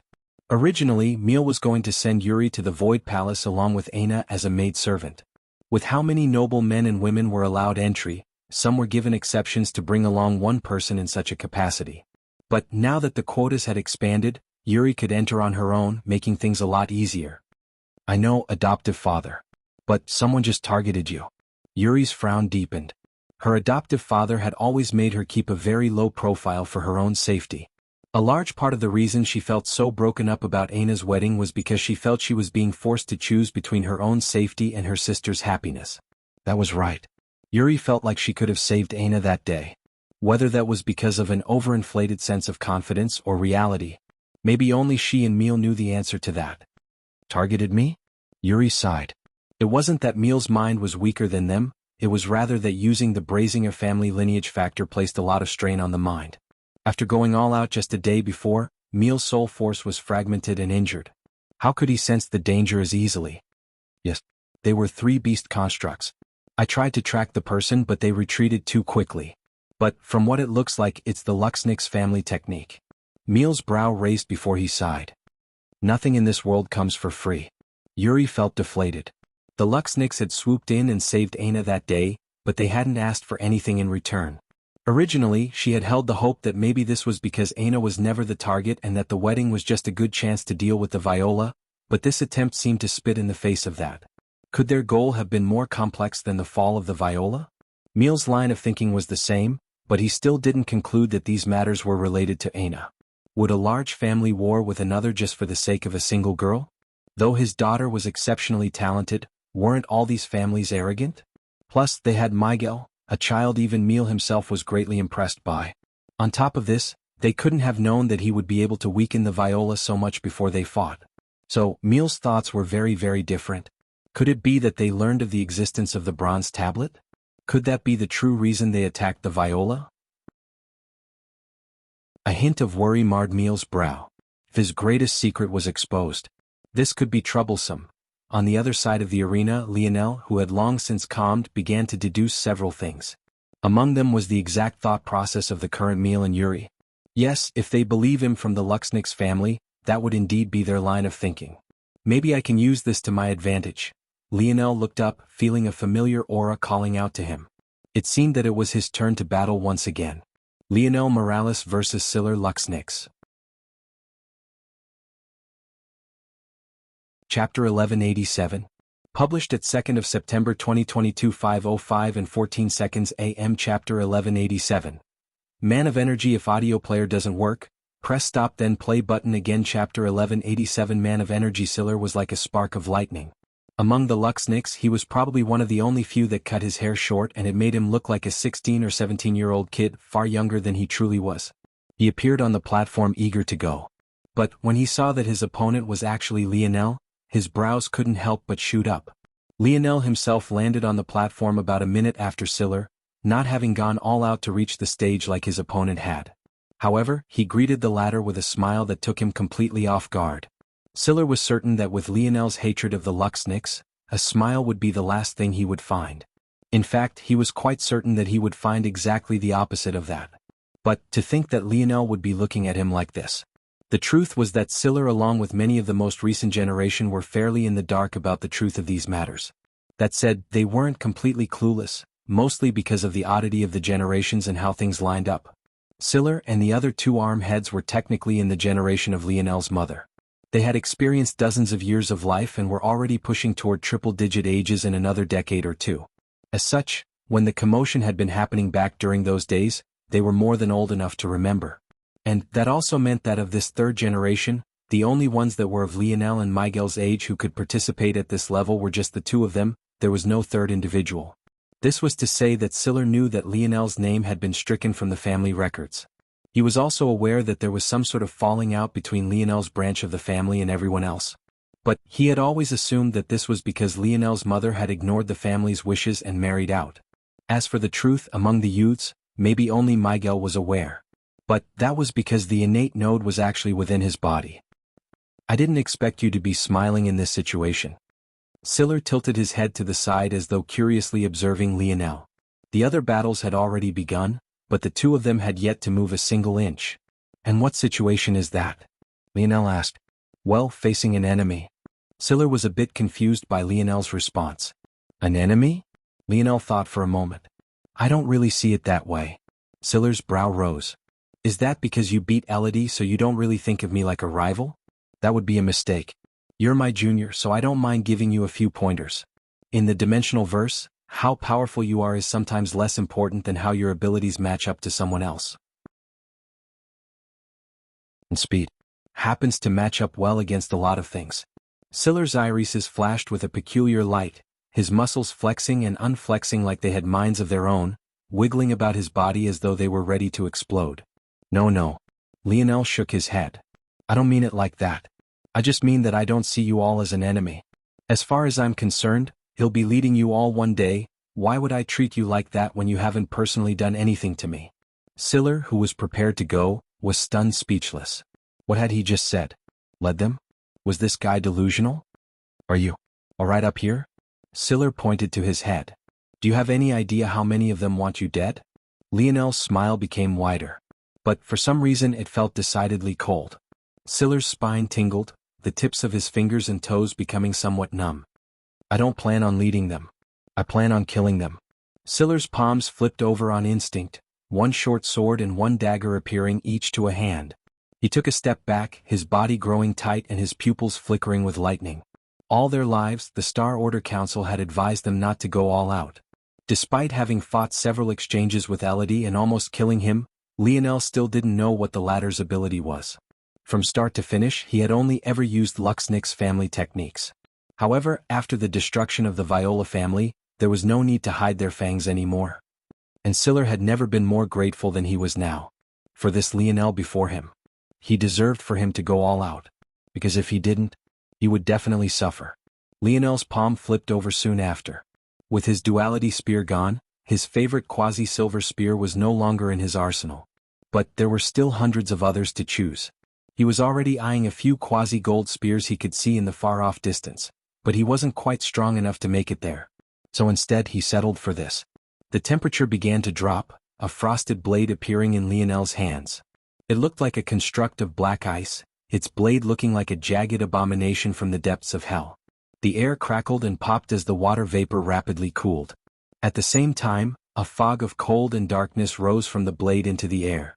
Siller felt his joint freezing up, the fast twitching of his muscles slowing down considerably. His gaze couldn't help but narrow into slits. Fine. His voice lost the childish tone it usually had, dropping by an octave. I'll show you my true strength then. Bang. An eruption of lightning violently sparked into the surroundings. Siller's short hair, in that instant, became a river of white gold sparks. The whites of his eyes and his irises vanished, replaced by streaking arcs that split out the side of his eyes. He became a man of energy. Then he vanished. Chapter 1188. Published at 2nd of September 2022 5:05 and 13 seconds AM. Chapter 1188. Not sure if audio player doesn't work? Press stop then play button again. Chapter 1188. Not sure. Lionel swung his spear upward instantaneously, but it was only just barely in time to meet Siller's blade. He was fast. So fast that without activating his snowy star owl's gaze, Lionel's eyes alone could never hope of keeping up. As fast as Siller's legs were, though, his blade was even quicker. He caught the side of Lionel's spear. With blade against blade, he took advantage of his own forward momentum to parry it upward, his sword skimming against the edge of Lionel's spear as the backhand of his dagger aimed directly for Lionel's throat. In the moment, Lionel understood. Siller was the arm-head of the speed arm of the Luxnick's family. However, even then he had only undergone his first awakening of the speed branch, allowing his light elemental force to fuel his speed and leaving trails of light in his wake as he moved. But, compared to Lionel who had awoken 3 times, what was that worth? With things being like this, though, Siller truly showed his colors as the fastest of the Luxnick's younger generation. Not only was his grasp of the family's techniques impeccable, but his own personal ability, the one he had been forced to hide for so much of his life, was actually so perfectly in tune with exactly the kind of fighter he wanted to be. While it seemed like Siller was an elemental speedster, this wasn't the case at all. Rather, he was a special type lightning user. His lightning wasn't the destructive type, nor was it a speedster type, it was an energy type. His lightning was able to fuel his body and give him strength. Whether it was improving his thinking speed, his explosive strength and his raw speed, it was able to do it all. This sort of ability was like an overall upgrade on his power, a holistic boost to how dangerous he was. And make no mistake, he was dangerous. Siller's dagger appeared before Lionel's throat, flickering with arcs of lightning. It was impossible to read his gaze with just how much sheer energy was sparking out from it. The speed was so fast that everything happened far too quickly. Many weaker members in the audience didn't even realize just how much danger Lionel was in right that moment. However, what happened next was even more shocking. Lionel's gaze flickered. As though something had sapped Siller of all his energy, the blade trembled and then dulled. All the strength and lightning behind it vanished in a moment. Clang. Siller's blade clashed with Lionel's neck. But as though it had rebounded against a steel wall, it was pushed and repelled backward. Just as quickly, Siller retreated. Like an assassin in the night, he struck just once and didn't stay in Lionel's vicinity. Beneath Lionel's skin, a small flicker of bronze runes receded, hardly perceptible to the eye. However, his steps didn't pause for even a single moment as he pressed down toward Siller. A harsh, grating wind pulsed into the surroundings. Everywhere it passed, ice and icicles formed, turning the stage into some sort of winter wonderland. Lionel took a step forward, his figure flashing. Clang, clang, clang, clang, clang. Siller's brow furrowed, his heated exchange with Lionel growing faster and faster. He felt as though Lionel was either adapting to his speed, or improving so quickly that he was being forced onto his back foot. Ice began to creep up Siller's sword and dagger, his lips turning blue and his fingers trembling beneath the cold. Lionel's short violet hair danced in the wind. The combination of violet, light blues and a dense darkness played off of each other very well. And yet, compared to the energy-laden Siller, it still felt somewhat muted and uninteresting. The battle slowly swung in Lionel's favor, Siller realizing that his opponent was getting faster and faster. Lionel's spear spun in his hands. It had once been that Siller could attack 3 or 4 times before he landed even one. But then it had shrunk to 3, then 2, then 1. Now Lionel seemed to attack twice as fast as Siller did. If not for the fact that the latter wielded 2 weapons, he would have likely already suffered a fatal wound. Lionel caught the side of Siller's blade in one of the jagged grooves of his blade. With a strong flick upward, Siller felt his wrist nearly snap, forcing him to get rid of his sword entirely. He moved to retreat once more, but his expression changed when he found that his foot hit air. His eyes widened as he fell on his bottom outside of the stage. He looked on wide-eyed at seemingly empty space, still not quite understanding what happened. It was only after the frost slowly began to recede and he could feel his body again that he finally understood. His mind had actually slowed by that much. That spear. Siller finally looked up, looking at the black ice spear, his expression still somewhat lost. Lionel smiled. You said it best yourself. How powerful you are is sometimes less important than how your abilities match up to someone else. In this case you met maybe the worst possible match for you. I see. Siller still couldn't quite understand, but he had a faint inkling. He didn't really care that Lionel had relied on a treasure. It was clear that it was a quasi-silver spear, and that wasn't much different from his own weapon. And something made him think that Lionel had purposely chosen to fight in this way just so he could say those words to him. It was quite pathetic. He finally got the chance to go all out for once, and yet he had lost like this. He could almost feel the disappointed glances that were landing on his back. Lionel bent down and helped Siller to stand before walking away. The latter didn't even register that Lionel had helped him until several moments later, but that only left him in another daze. He wasn't quite sure how he was supposed to feel. Chapter 1189. Published at 2nd of September 2022 5:05 and 11 seconds AM. Chapter 1189. Good chance if audio player doesn't work, press stop then play button again. Chapter 1189. Good chance the black ice spear wasn't the true name of the spear, it was just what Lionel had chosen to call it. But the reality was that this spear had little to nothing to do with ice and frost. In fact, its true name was the kinetic blade and its domain was the kinetic domain. Lionel had made water-type and ice-type spears to choose from in the quasi-silver ranks, but the truth was that this spear wasn't one of them. In fact, this blade worked so well with Lionel because it relied on his fire and light elemental affinity. In this regard, it was even better than the duality spear which played on none of Lionel's best affinities. The reason for the darkness and frost the spear exuded was because it was sapping its domain of light and heat.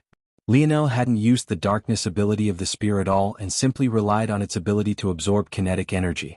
Against an opponent like Siller who relied so heavily on the energy he could output, this spear was, indeed, the perfect counter. Of course, the best part was not only in that Lionel could sap a region of its energy, but he could also use it to fuel the attacks of the spear itself. Lionel hadn't needed to use it against Siller, but it could be very useful in the future. With Lionel's level of fire elemental affinity, he could absorb so much heat that he could bring a fifth-dimensional region to near absolute zero. That kind of power was absolutely lethal. It could only be said that everyone was quite lucky that this was a sixth-dimensional world, or else the selection would basically be over. Did you see it? Orinik asked with narrowed eyes. I'm not sure. It happened too quickly. Ganner said slowly. Orinik had been too infuriated before to think. But, when he thought back to the previous events, Lionel had used his bare fingers to deflect 3 fifth-dimensional arrows. Then he used a bare fist to leave a dent in fifth-dimensional armor. And, just now, he blocked a fifth-dimensional blade with nothing but the skin of his neck. In his life, Orinik had never heard of defensive abilities on this level, at least not with just one's unaltered skin. It was to the point of being absolutely obscene. Unless, it was from that family. The trouble was, he didn't really have any proof. And even when it comes to that family, Their defense only touches upon these levels when they activate their bronze runes, so why was it that he hadn't seen Lionel's runes? Was it another ability? A technique he had never heard before? Or could it be a mutation of that lineage factor? The last was a strong possibility. After all, with how many members of that family that there were, how could they not have bastard children spotted all over the human domain? Just the recognized children of the Nova generation alone numbered over 1 billion, let alone the unrecognized ones. Why does it matter anyway? Ganner said. Even if he's from that family, if he's here, he clearly doesn't have high standing amongst them. Why would he be participating in a selection if he could practically get guaranteed entry so long as the right person spoke up? You're always thinking short term. Orinik shook his head. Think about what event is coming soon and what it means. You mean the air war? Yes. And what about it? At our level would just be cannon fodder and barely any of the spoils would be ours for the taking. You can't want me to risk my life just to get a handshake and a pat on the head, right? They'll pass. Orinik ran his fingers and thumb through his brows. He felt like he was talking to a wall. How did such an idiot manage to get into Void Palace? Orinik didn't stay on this line of thought for long though. When he thought about that massive thing Ganner was always carrying on his back, he couldn't bring himself to belittle the man anymore. That scrawny, half-dead looking body had far too much strength in it.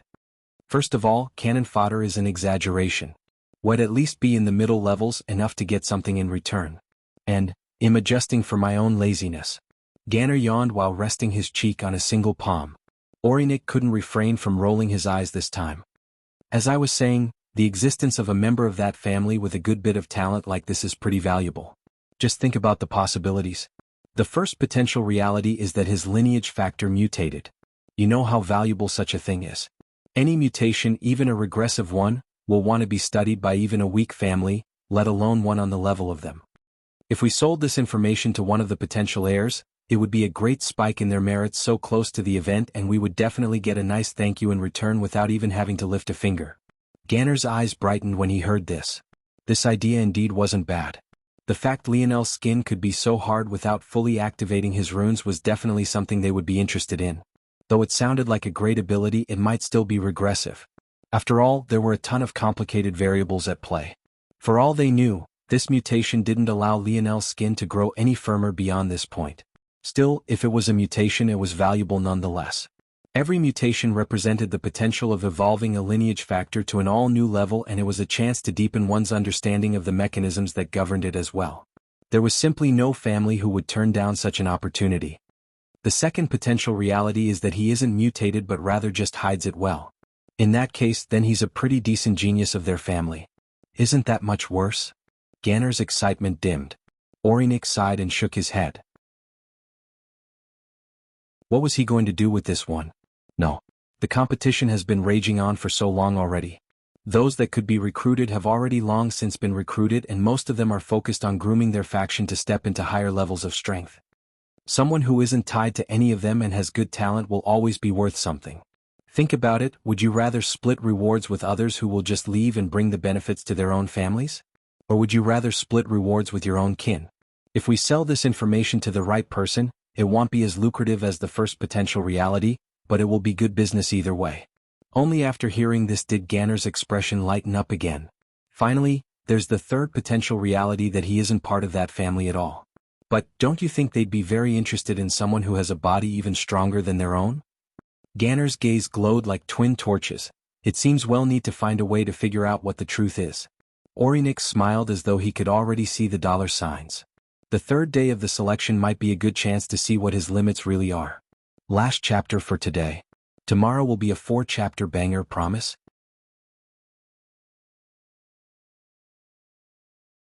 Chapter 1190. Published at 2nd of September 2022 5:05 and 10 seconds AM. Chapter 1190. Erupted forth. If audio player doesn't work, press stop then play button again. Chapter 1190 erupted forth. Lionel was unaware of the thoughts of Orinik and Ganner, but even if he had known, he wouldn't have reacted much.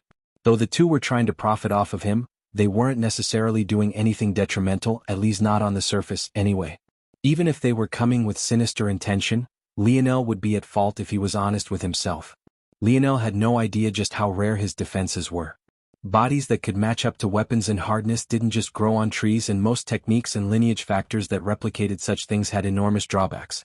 Someone like Lionel who could have amazing speed, flexibility and dexterity, all while having a body practically immune to blades, was unheard of. In the human race, there was only one family capable of such a feat, and that was without a doubt the Morales. Unfortunately, Lionel's scope of the dimensional verse was still too narrow compared to young nobles, and he never really hid his abilities at all. So, whether they were the ones to expose him or not, he would eventually end up exposing himself regardless. Lionel was already far behind the other heirs who had already built up their factions and were training in preparation for that day. His anonymity was practically the only shield he had, but it seemed like that wouldn't last for much longer. The battles continued to rage on, and the excitement of the crowd only seemed to grow with each passing moment. Previously, the numbers and auras were all muddled and no one truly understood exactly how things would shake out. But, as more and more battles occurred, a picture of the various groups and standings began to form in the mind of the spectators. Upon grasping who was in which group and how the records were playing out, the excitement began to boil over. Though the Void Palace wasn't here for the entertainment of the masses, their practices ultimately led to such a result regardless. After all, with everyone having to rely on themselves to treat their injuries, any large and clashing battle could make or break the chances of an individual. While it was true that record wouldn't be the ultimate deciding factor of who received entry and who didn't, the more battles one fought, the more accurate those of the Void Palace would be able to be in their assessments. As such, as the battles continued, those that still remained undefeated were separated out from the masses and their battles became hotly contested centers of hype. Fan clubs clashed with one another over which of their favorites would win, and old, wizened men and women made their predictions in an effort to come off enigmatic. The geniuses of Earth that remained continued to perform to the best of their abilities. In the beginning, Arnold and Milan were practically neck and neck, but the more battles he fought, the more refined Arnold's style seemed to become. He improved in real time, steadily pushing his win percentage of barely 40 to 50%, upward toward 60. Milan lagged behind, not sharing Arnold's talent in the use of universal force and as such performing the worst of them all. But he didn't lose sight of his determination, managing to keep his head high and take his licks in silence. Carolus, Elther and Noah all performed extremely well from the very beginning. Elther was a lot like Arnold, improving rapidly with every battle. He was the quintessential battle maniac, his blood boiling every time he stepped onto the arena. When he was finally forced to use his battle form, morphing into an enormous, white-furred wall of muscle with horns that pierced the skies, the furries in the crowd only seemed to go more wild. However, what the crowd saw and what Orinik and Ganner saw were two completely different things entirely. While the former saw a wall of muscle, the latter saw chaotic particle force. What the hell is going on with this sector? First there was a true state universal force wielder, then there was a member of that family, and now there's someone wielding one of the true state elements? Orinik felt like his head was spinning. They all come from over there. Ganner said offhandedly. Though he had spoken those words casually, Orinik froze upon hearing them, his head turning toward the location of Earth's geniuses. He had been so busy analyzing how ridiculous it all seemed that he had completely missed the most obvious connection of them all. His gaze went toward Earth's geniuses and he immediately noticed something else. Not only were they all from this one place, they all seemed to look toward a singular young man for guidance. No matter which of them it was, even the chaotic particle force wielder, after each of their battles, they would always go to him to hear his thoughts. Just when Orinik's gaze landed on Lionel, he seemed to look up at the same time and smile. Orinik didn't know if it was a coincidence or not, but Lionel's gaze seemed to convey the message that he could see through his intentions quite clearly. A member of that family leading so many talents? If I recall correctly, not a single one of them is above tier 2 except for him, yet they didn't perform too badly. They're just too young. Orinik thought aloud to himself, not shifting away from Lionel's gaze. Hey Ganner, I think the price for him just went up. A lone member of that family was one matter. But a member who had a talented faction under him was worth even more. Life in the Void Palace wasn't easy, you had to scratch and claw for everything. The idea of a payday that could come without him having to risk his life was something that made Orinik's blood boil and his heart stand at attention. The billboard flickered once more, causing Lionel to finally break eye contact with Orinik. Lionel Morales versus Isaac Arundo. The moment Lionel landed on the platform, a baleful killing intent that blanketed the arena erupted forth.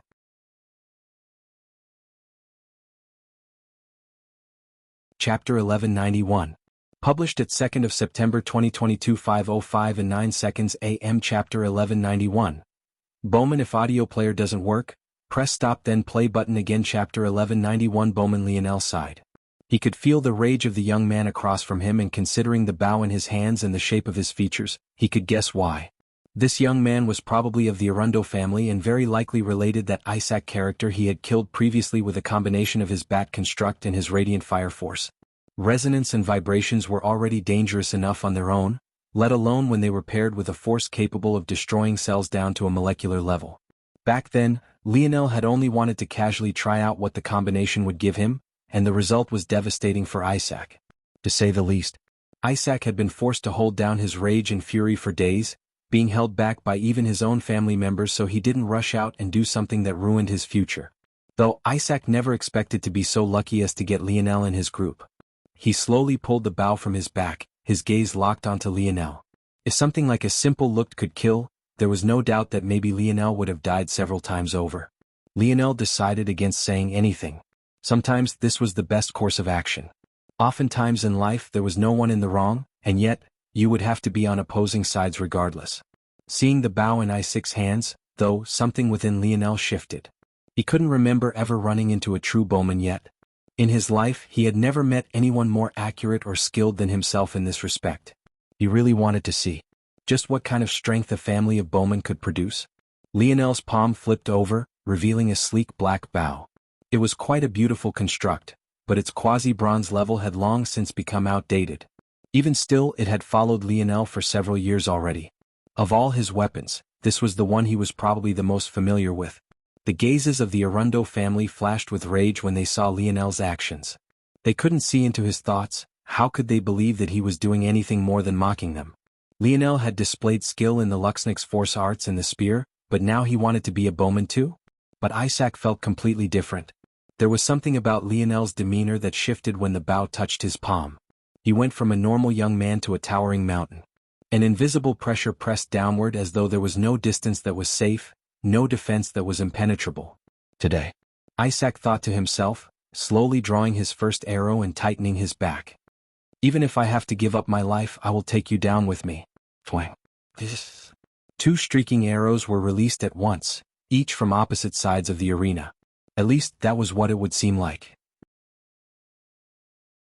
However, if one had been paying especially close attention, it would have been just barely perceptible that Lionel had released a fraction of a moment later. Isaac's gaze flickered, numerous calculations being performed in his mind every second. He deduced the ending in a fraction of a moment and released a second arrow and a third. Lionel took a step to the side. His hands became a blur, mirroring Isaac's actions in a single blink. Bang! The first two arrows collided, creating a scene that stunned those watching. They split into 4 pieces, each one being split in 2 by the other in an astonishing feat the crowd had simply never seen before. Never had 2 arrows been so perfectly matched in such a way. But such a sight didn't even have time to settle in before the second and third volleys met one another. Lionel's expression flickered, a wide grin spreading across his face. Isaac's second arrow deviated in its path just before it met his own second. Skimming against the side, it threw Lionel's second arrow off course and right in the path of Isaac's own third arrow. In just a breath, Isaac used Lionel's second arrow to deviate the path of his own third arrow, forcing Lionel's own third arrow to miss completely. Lionel's second arrow flew by the right of Isaac's head and the third flew by the left of his waist. But he didn't move a single inch, as though he already knew that exactly this would happen. At the same time, the forced deviation of Isaac's third arrow by Lionel's second resulted in both of Isaac's arrows flying in a straight line, right for Lionel's head. For the first time in his life, Lionel had been outmaneuvered in a battle of snipers. But rather than being enraged or saddened, he laughed, a vast violet aura exuding from him without his even noticing. Lionel was forced to tilt his head to the side to dodge Isaac's line of arrows. But in the split moment of being off balance, Isaac had already launched 4 more arrows, his gaze focused and his mind running on overdrive. He had never felt so focused in his life, so absolutely in control. This battle. He would win it. Right when Lionel shifted his head to the side, the first in line second arrow suddenly dipped down, ripping into his shoulder. A skidding white mark was left on Lionel's skin as the arrow almost drew blood. His mind had been quick enough to pick up on the change, but he hadn't been quick enough to activate his bronze runes in that area, causing the white mark that was there now. But Isaac seemed to have already long since been aware of how strong Lionel's body was. because the third arrow which had been following the trail of the second fell in line perfectly. As though taking the white mark on Lionel's shoulder as a landing strip, it burst with a flood of force, piercing into Lionel's left shoulder. A spray of blood began to fall down Lionel's arm, his grip over his bow turning somewhat weak. However, there was no chance for rest. A volley of 4 arrows was already in the air, and it was hard to tell just what sort of unpredictable tricks Isaac had hidden within them.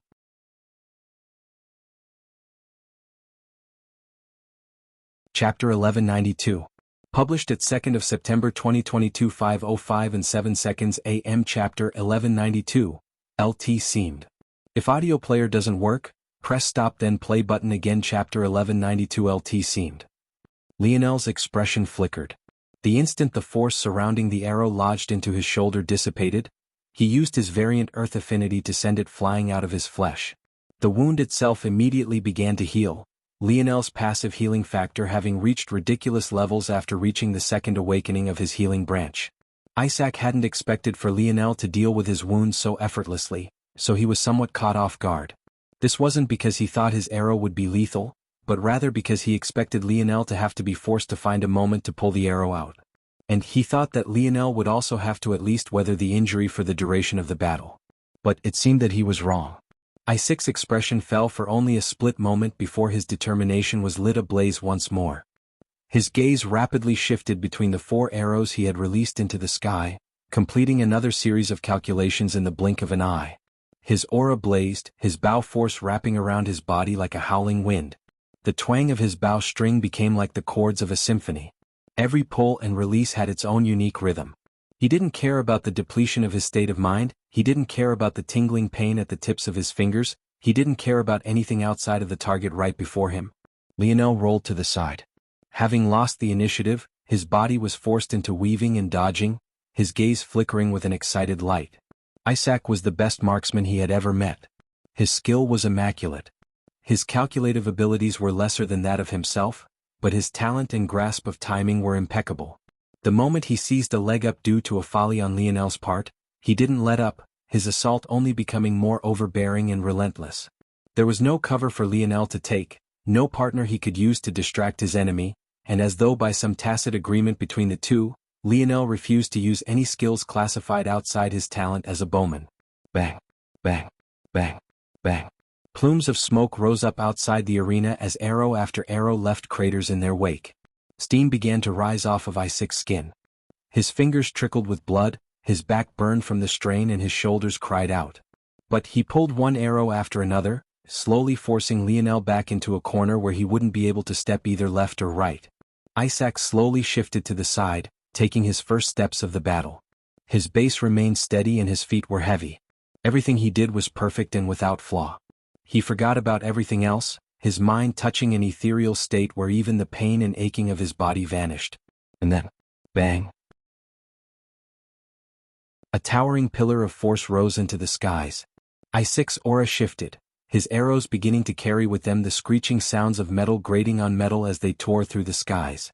At that moment, Orinik and Ganner's gazes narrowed, their expressions becoming serious. Natural bow force. Under the shocked gazes of the crowd, Isaac broke through just as he forced Lionel into a corner. And yet, the man himself didn't even seem to notice. All he could think about was growing powerful enough to defeat the enemy before him, releasing an arrow with enough strength to rip through any defense before him. Shoo. Zijio. Shoo. Shoo. The arrows whistled through the skies, their momentum leaving streaks across space and threatening to tear lines into the fabric of reality. However, while they were far from accomplishing such a feat, they were more than enough to shred apart Lionel's defenses. Bang, bang, bang, bang. A cloud of dust billowed into the skies, covering the scene of everything in the corner of the arena. The crowd watched on in awe. A battle that had started with such a fascinating beginning had turned completely one-sided and lost much of their attention. But the instant of Isaac's breakthrough, it was as though all eyes had been glued to him. Natural bow force. Wasn't the conclusion obvious? However, right then before the smoke could completely clear, a laughter sounded from within it, causing the plumes of debris to forcefully disperse. Lionel's figure was revealed. Much of his clothing had been drenched in blood but the skin beneath was completely unscathed. What was obvious was the fact the final volley of arrows carrying natural bow force hadn't touched a single hair on his head. I understand now, it makes so much sense. So you can use bow force like that? Lionel was absolutely fascinated. When he thought of the potential applications and what he could do when he gained the skill to do so, he was ecstatic. Maybe he didn't even realize how much he loved the bow until now. Maybe he loved it even more than he did crafting. It was almost a shame that he was given the spear domain heirloom instead of the bow domain heirloom. Let's finish this. Lionel, who was now confident in his ability to dodge I6 arrows, stood to his full height, tall and proud. He didn't seem prepared to run as he drew his bow, even knowing that Isaac held the initiative in his hands. He exuded all the unbridled confidence in the world. However, just as Lionel was about to knock another arrow to begin his counter, he blinked, slowly lowering his hands. Isaac still stood tall, blood trickling from his fingers, but he was completely unmoving. He swayed slightly in the wind before he fell backward, crashing outside of the arena. He had given everything he had in that last strike. By the time the last arrow was released, he had already lost consciousness. He was in no state to battle. It seemed that Lionel had won.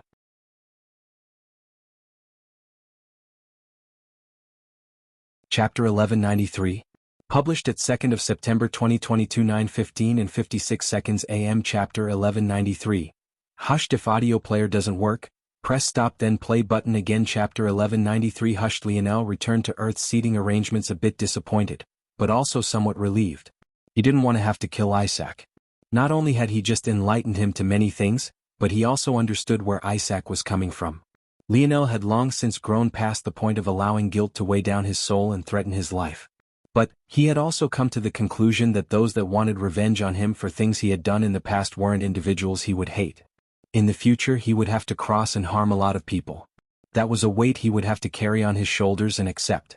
The moment Lionel sat back down, after appeasing his grandmother and insisting that he was doing just fine, he immediately entered a state of meditation as the battles raged around him. The battle started up again in full force, but Lionel had entered his dream world, several dream clones standing around and performing the same actions again and again.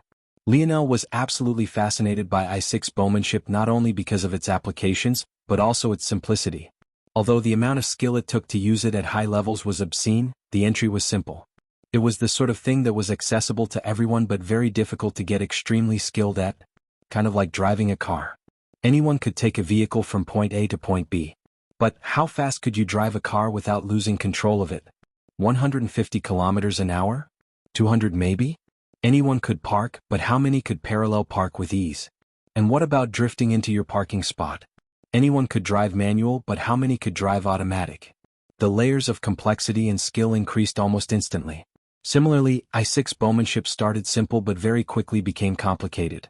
In the start, it was a game of balance and projectiles, but then it evolved into aerodynamics and fluid dynamics, and at its highest levels became the physics of chaos and chaotic events. To make a potential complex matter simple, Isaac essentially coded his arrows in bow force, decided the shape and weight the bow force would take before he released the arrow. All of the random movements of his arrows from start to finish had never been a form of telekinesis or a special mind technique, but were rather all examples of bow force manipulation. By tweaking and adjusting how bow force was applied to an arrow, you could cause delayed and seemingly random events to occur long after it had left the bow. The result was catching even someone like Lionel, who almost always had everything in his grasp, completely off guard. The most shocking part of it was that the more clever one was with their application, and the more decoys you used, the more complicated the calculations became and the more difficult it was for a person to see through the truth. Lionel was so used to being able to directly pinpoint the trajectory of an arrow or projectile because it always followed a simple parabolic shape. He only had to take into account gravity and the force behind it, adding in a sample of the sound it caused for extra measure, and he could tell almost everything about it from the location it was shot from to exactly where it would land in the blink of an eye. But with this, it was like Lionel's world had been turned completely upside down. Fluid dynamics was among the hardest branches of physics even in the 25th century. The variables only increased as you rose through the dimensions. And this wasn't even the most complicated application of I6 bowmanship that Lionel could think of. Lionel was so immersed in his own world that it took a tap from his grandmother for him to realize that it was actually once again his turn. "It's him? All right." Lionel smiled. The depth of complexity was so great that even after that session, Lionel felt that he had only touched the tip of the iceberg. The way force interacted with regular bow force versus natural bow force versus enlightened bow force varied so wildly that Lionel had to prepare separate calculations for each. Then there was the matter of considering the atmosphere he was in, the kind of force his enemy was proficient in, and even how fast or slow his opponent was breathing. If Lionel wanted to be as accurate as he normally was with normal arrows, he had to take even the tiniest detail into account. Lionel was so lost in his thoughts that he didn't even realize that the crowd released a deafening cheer when he stepped onto the arena. They were so excited by the next matchup that they let it all out. Right, I didn't check. Lionel rose his head to look at the billboard. But his eyes caught sight of something that made him realize there was no point. Before him, a beauty holding a mask in one hand and a battle axe in the other stood. Aina met Lionel's placid gaze with her own cool amber one, the delicate sculpting of her features revealed for all to see. No one knew why Aina had taken her mask off, but Lionel had a few guesses. Either way, she crushed the mask between the squeeze of her long and slender fingers, a bloodthirsty killing intent hanging around her. The shards of the mask falling to the ground seemed to be the signal for the battle's start. Aina's force became like a towering pillar of crimson, the quantity and quality being so much that it felt like the entire arena would collapse. Even before she moved, the stage beneath their feet shattered like an egg, making it difficult to tell just where it began and just where it ended. Lionel found himself falling as the platform collapsed, his feet still beneath him as his gaze remained locked onto his opponent. Bang!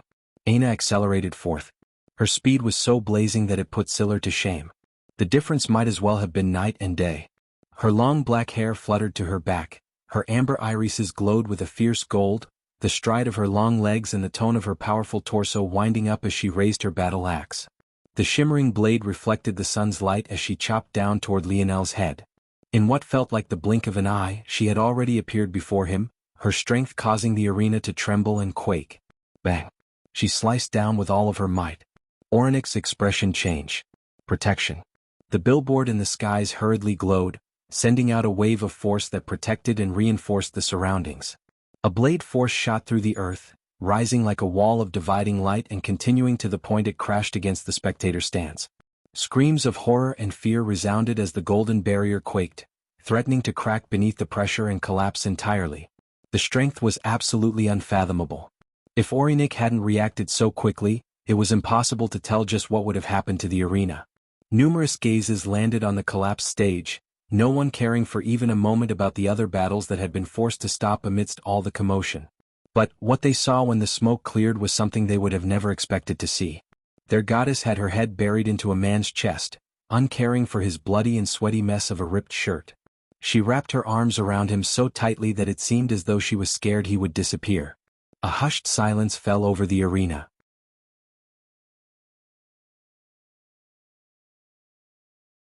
Chapter 1194. Published at 2nd of September 2022 9:15 and 54 seconds AM. Chapter 1194. Thoughtful words. 1. If audio player doesn't work, press stop then play button again. Chapter 1194. Thoughtful words. 1. The battle between Lionel and Aina wasn't even meant to occur so quickly. As two undefeated participants, their turn should have been delayed as much as possible. But due to how poor Lionel had looked in his battle with Isaac, and the fact Isaac himself was also undefeated for the time being, despite winning, Lionel lost priority to the Arundo family heir. The result of these series of events was this battle occurring a lot earlier than anyone could have expected. But even then, no one could have expected a fight with such an explosive start could end like this. First, some held the hope that maybe Aina was using some sort of bear hug attack. As for why she would do such a thing when she had an enormous battle axe at her disposal, who knew? But when it came to matters of fandoms and unrequited love, people were willing to believe the most ridiculous of things. But it soon became apparent that this wasn't what was happening at all. No one knew what to do. The other battles had come to a grinding halt, the audience's attention was entirely on the duo, and even Ornik had no idea what he's supposed to do to. Shit. And here I thought because that Viola family was wiped out she would be easy pickings. Ganner mumbled beneath his breath.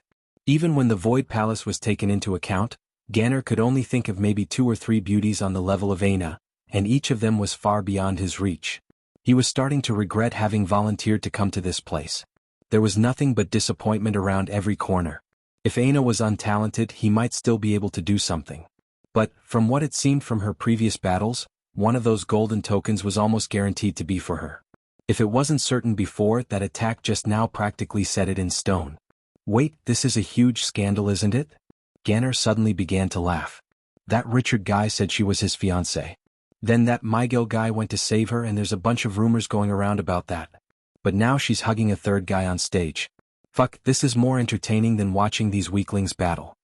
Ganner slapped his arm rest, finally sitting up for the first time. All he lacked was a bucket of popcorn. Orinik couldn't help but roll his eyes. The mighty Void Palace's selection had turned into a soap opera, and this guy was just eating it up. Where was the dignity and pride he should have had as a disciple of the strongest organization of the human domain? Orinik didn't seem to notice that while he was shaking his head, his eyes too hadn't left the scene before him. Orinik and Ganner weren't the only ones with their own reactions.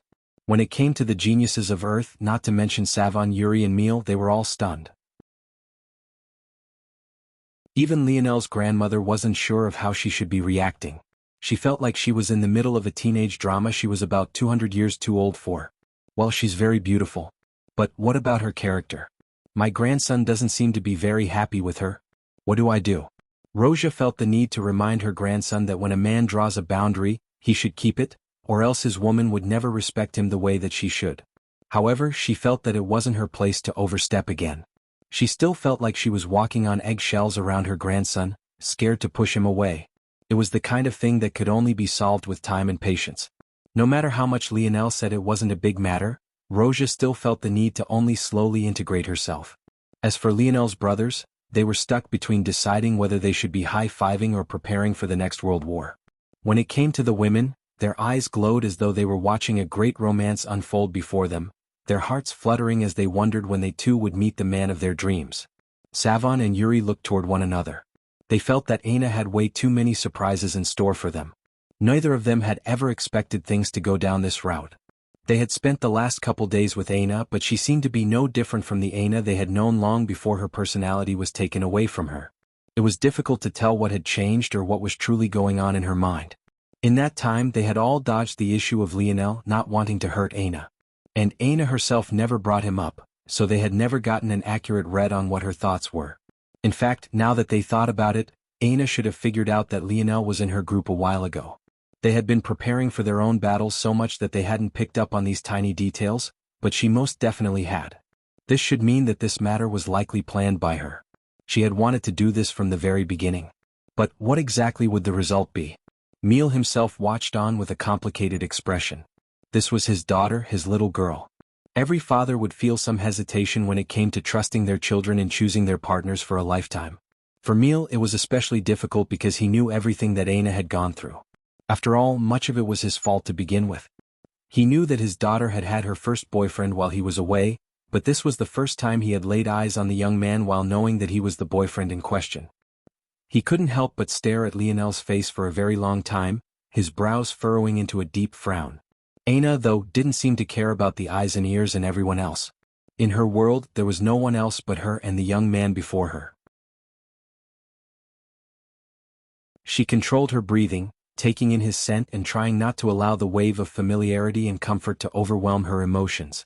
When she finally settled the violent trembling of her throat, she began to speak words she had thought about endlessly over the last several days. I'm sorry.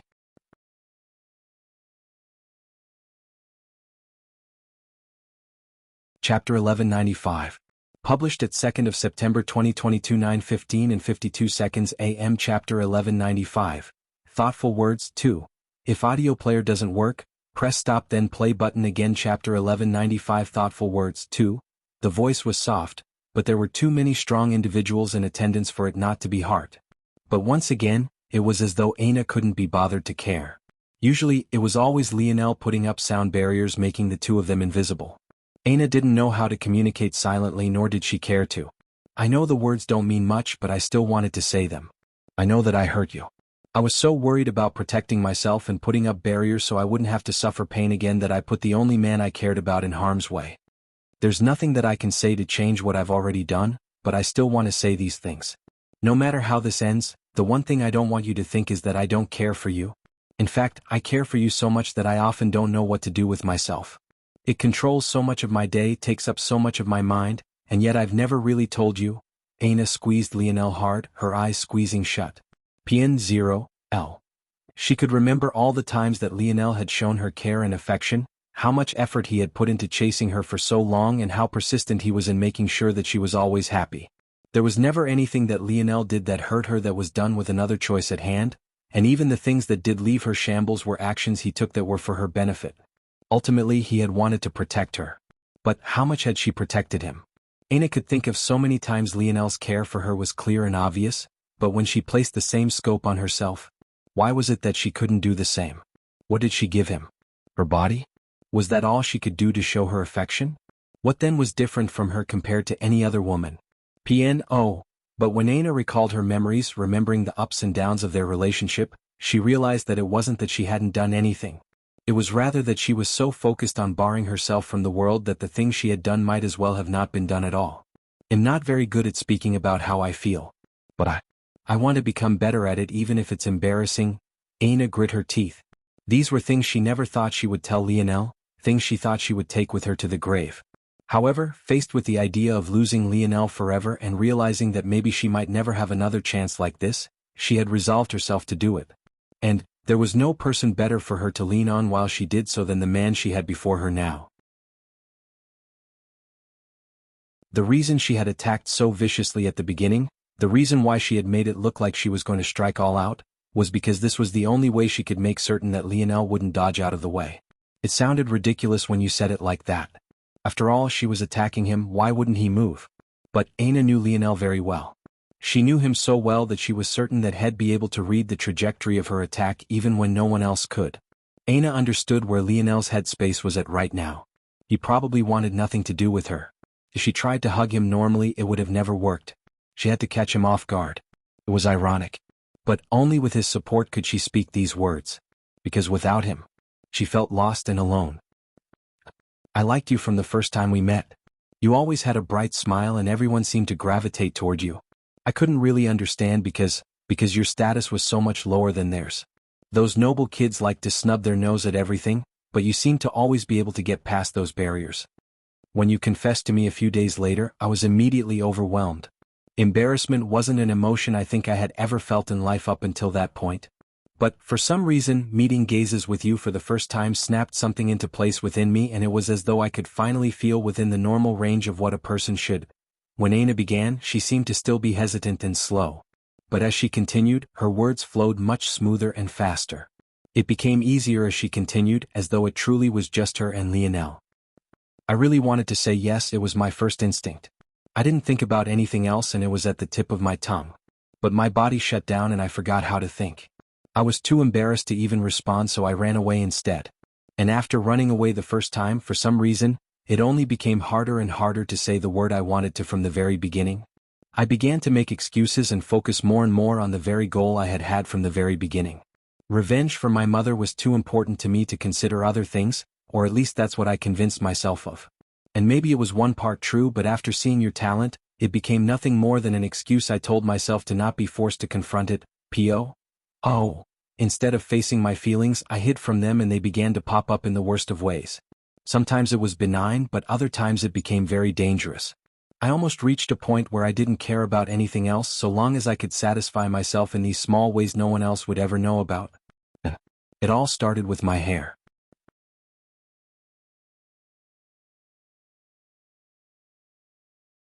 Chapter 1196. Published at 2nd of September 2022, 9:15 and 50 seconds AM. Chapter 1196. Thoughtful words. 3. If audio player doesn't work, press stop then play button again. Chapter 1196. Thoughtful words. 3. It started off fairly innocent. I liked to learn things about you and found methods of doing so. I couldn't go to your games because they were often at night and there was a small period of time between classes and curfew I could use to train. But I always watched the live streams. During one of your post-game interviews, the interviewer asked you whether you preferred girls with short or long hair. I remember not liking the question. Shouldn't she have been asking you about football? And why was she so flirty? But I distinctly remember you saying long hair. Back then, I remember being traumatized and I agonized over it for several days. A part of me thought you just answered randomly because the interviewer made you uncomfortable. But another part of me couldn't help but look in the mirror, hating my short hair. I always found long hair to be annoying. It also got in the way. It took way too long to dry after a shower, and whenever I trained I had to make extra care not to let it get tangled or caught by an opponent. But after that day I couldn't bring myself to cut it anymore. Aina thought too highly of Lionel's opinion. Even if it was a joke, even if it was an offhanded comment to get the interviewer off of his back, she still did it at a great inconvenience to herself. She had always been about optimizing her training, but for the first time in her life she chose to do something decidedly against her philosophy, just for the small chance at making Lionel happy. She lost count of the number of times she had done exactly that. She stopped wearing tomboyish clothes and started wearing dresses to school. She began to worry about her appearance a lot, even changing the settings of the mask that hid her scars to a slightly more beautiful setting. She even remembered regretting choosing a setting that was so normal when she could have made herself the most beautiful girl in school with the change of a few settings. These were all small and petty things she did for herself that no one could ever prove otherwise. They were all small and under the table, and many of them happened over such a long course of time that Lionel would have never thought that he was the trigger for any of it. Many would have thought that Aina was simply growing up, sliding into her feminine charms more as she matured just like every other little girl did. How many young girls were boorish tomboys in their youth, only to become prim and proper young ladies when they grew? It wasn't a rare thing at all. But Aina was practically going against everything she was, just to fit into an archetype she wasn't even sure that Lionel liked. She couldn't talk to him outside a classroom setting without her brain turning into a bonfire, so all she could do was pick up hints and clues from his passerby conversations with his friends and the tidbits she grasped from interviews. She built an entire persona, a woman that wasn't even truly herself, just to make Lionel happy. And the sad part? He had already liked her. He had already said as much. In fact, he told her almost every day, without reserve and without the slightest hint of embarrassment. I remember every time you confessed. I could recall them all. And each time I respected you so much more, liked you so much more, because you could do exactly what I seem to have no ability to do. Express your feelings as openly and honestly as you want to. Aina poured out her soul. She didn't hide even the most embarrassing things she had done, like the time she painted the nails on one hand blue and the other violet and tried to see which one Lionel noticed because she couldn't figure out which was his favorite color. Or the time she did hanging drills at the end of her training, hoping she would lengthen her spine during the period she thought Lionel might like taller girls. Or that time she spent practically all the money she had earned during one of her summer internships on a jersey signed by Lionel that, to this day, sat in a corner of her spatial ring. A jersey she never thought would ever see the light of day. She spilled practically everything a young and naive girl would do for the sake of her crush. Except the difference was that normally nobody else but her should have been aware of this obsession. But she revealed it all without holding back, as though she was truly scared that Lionel wouldn't understand just how much she cared. I did all of these things, but I could never take the final step. And I knew that I was running out of time. That day was coming, and afterward, I didn't know if I would ever see you again. It was one of the greatest regrets of my life, not being able to drum up the courage to explain things to you. Aina wasn't wrong to feel so guilty. In her worldview, Lionel was of common birth and his gene analysis exam was also unimpressive. By all rights, he shouldn't have been a talent of any kind, and he would likely be among the very first to die during the metamorphosis. Aina's own crippling anxiety led her to the point where she chose her own comfort over potentially saving the life of the young man she had pined over for 4 years already. It was then that she should have realized just how much of a problem her own emotions were becoming. It was then she should have realized that she was letting something other than her reason dictate her actions. But by then it was already too late. I was racked with guilt and I couldn't even look you in the eye. Things only became worse after the first trial, and my benign actions became decidedly less so.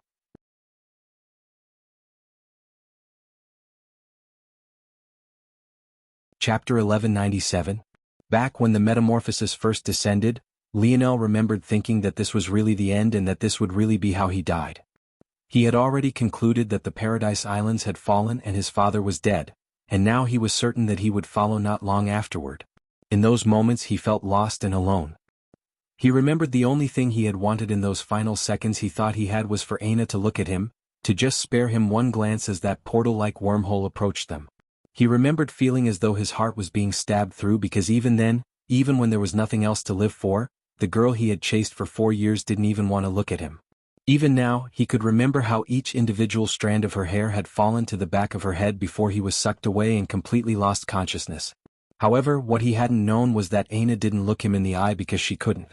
In those moments, she thought that Lionel was dead, that she would never see him again. It hurt for Aina to admit any of this, but she gritted her teeth and did so anyway. She felt that she had to. When I saw you came out alive, I was the happiest I had been in a long time. But I felt that I didn't deserve you. I had done such a horrible thing all because I couldn't open my mouth to speak, so I did something I thought would make you hate me. And I killed Conrad in the most gruesome way possible. Even now, Aina could remember Lionel's smile fading from its usual bright ray of sunshine. That was the moment the thing she did for Lionel became twisted and dark, so much so that she had a hard time even looking at herself. I realized soon after that what I did was wrong. You had been going through a tough time back then, adjusting to a new world. And instead of supporting you like I should have, I gave you another dose of trauma. Aina didn't realize how bad it was until Lionel went out to fight those great invalids all on his own. He was suicidal and it was her who had pushed him to that point. Visit. For a better user experience, of course, this wasn't true. Lionel had also let himself be killed by that Mayan girl, his guilt having become far too much. But this wasn't something Aina learned until much later, so the guilt of pushing the man she cared for to such a point weighed on her even heavier. And now she had almost caused Lionel's death not just once but twice. Luckily, I was able to find you before things got any worse. But I still couldn't open my mouth to say anything. When those bandits came to take advantage of how tired you were and I saw how angry you got when they disrespected me, even to the point of not caring about the deaths and killing them directly, one part of me felt happier than she ever had, but another part only felt even more guilty. Me, being the idiot that I am, instead of expressing that in words, punched you in the chest to wake you up from your anger. I was just so mad that you kept putting others before yourself. That you kept putting me, a woman who didn't deserve your care or affection, before yourself. Aina bit down on her lip hard, as she brought herself to parts of her planned words that were the hardest to say. Even compared to the others, she found that she was almost dying on the inside piece by piece as she said them, but she refused to repeat her past mistakes. Aina took a deep breath. Your memory is very good, so I'm sure you remember the Joan of Arc zone we entered.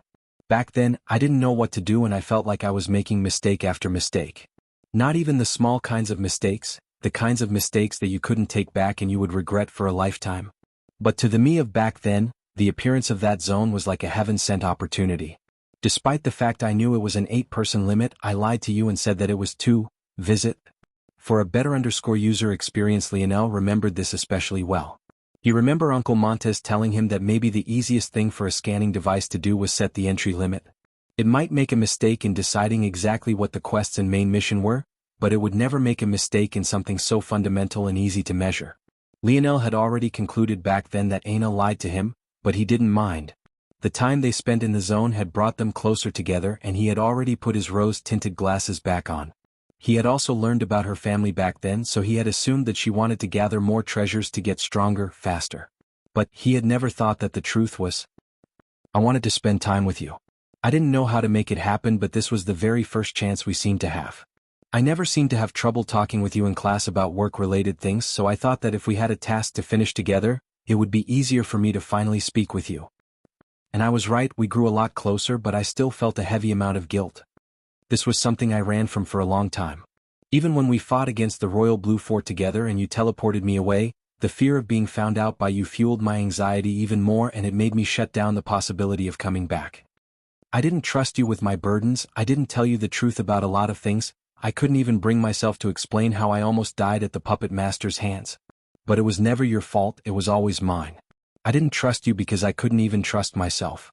I made so many mistakes, hurt you in so many ways.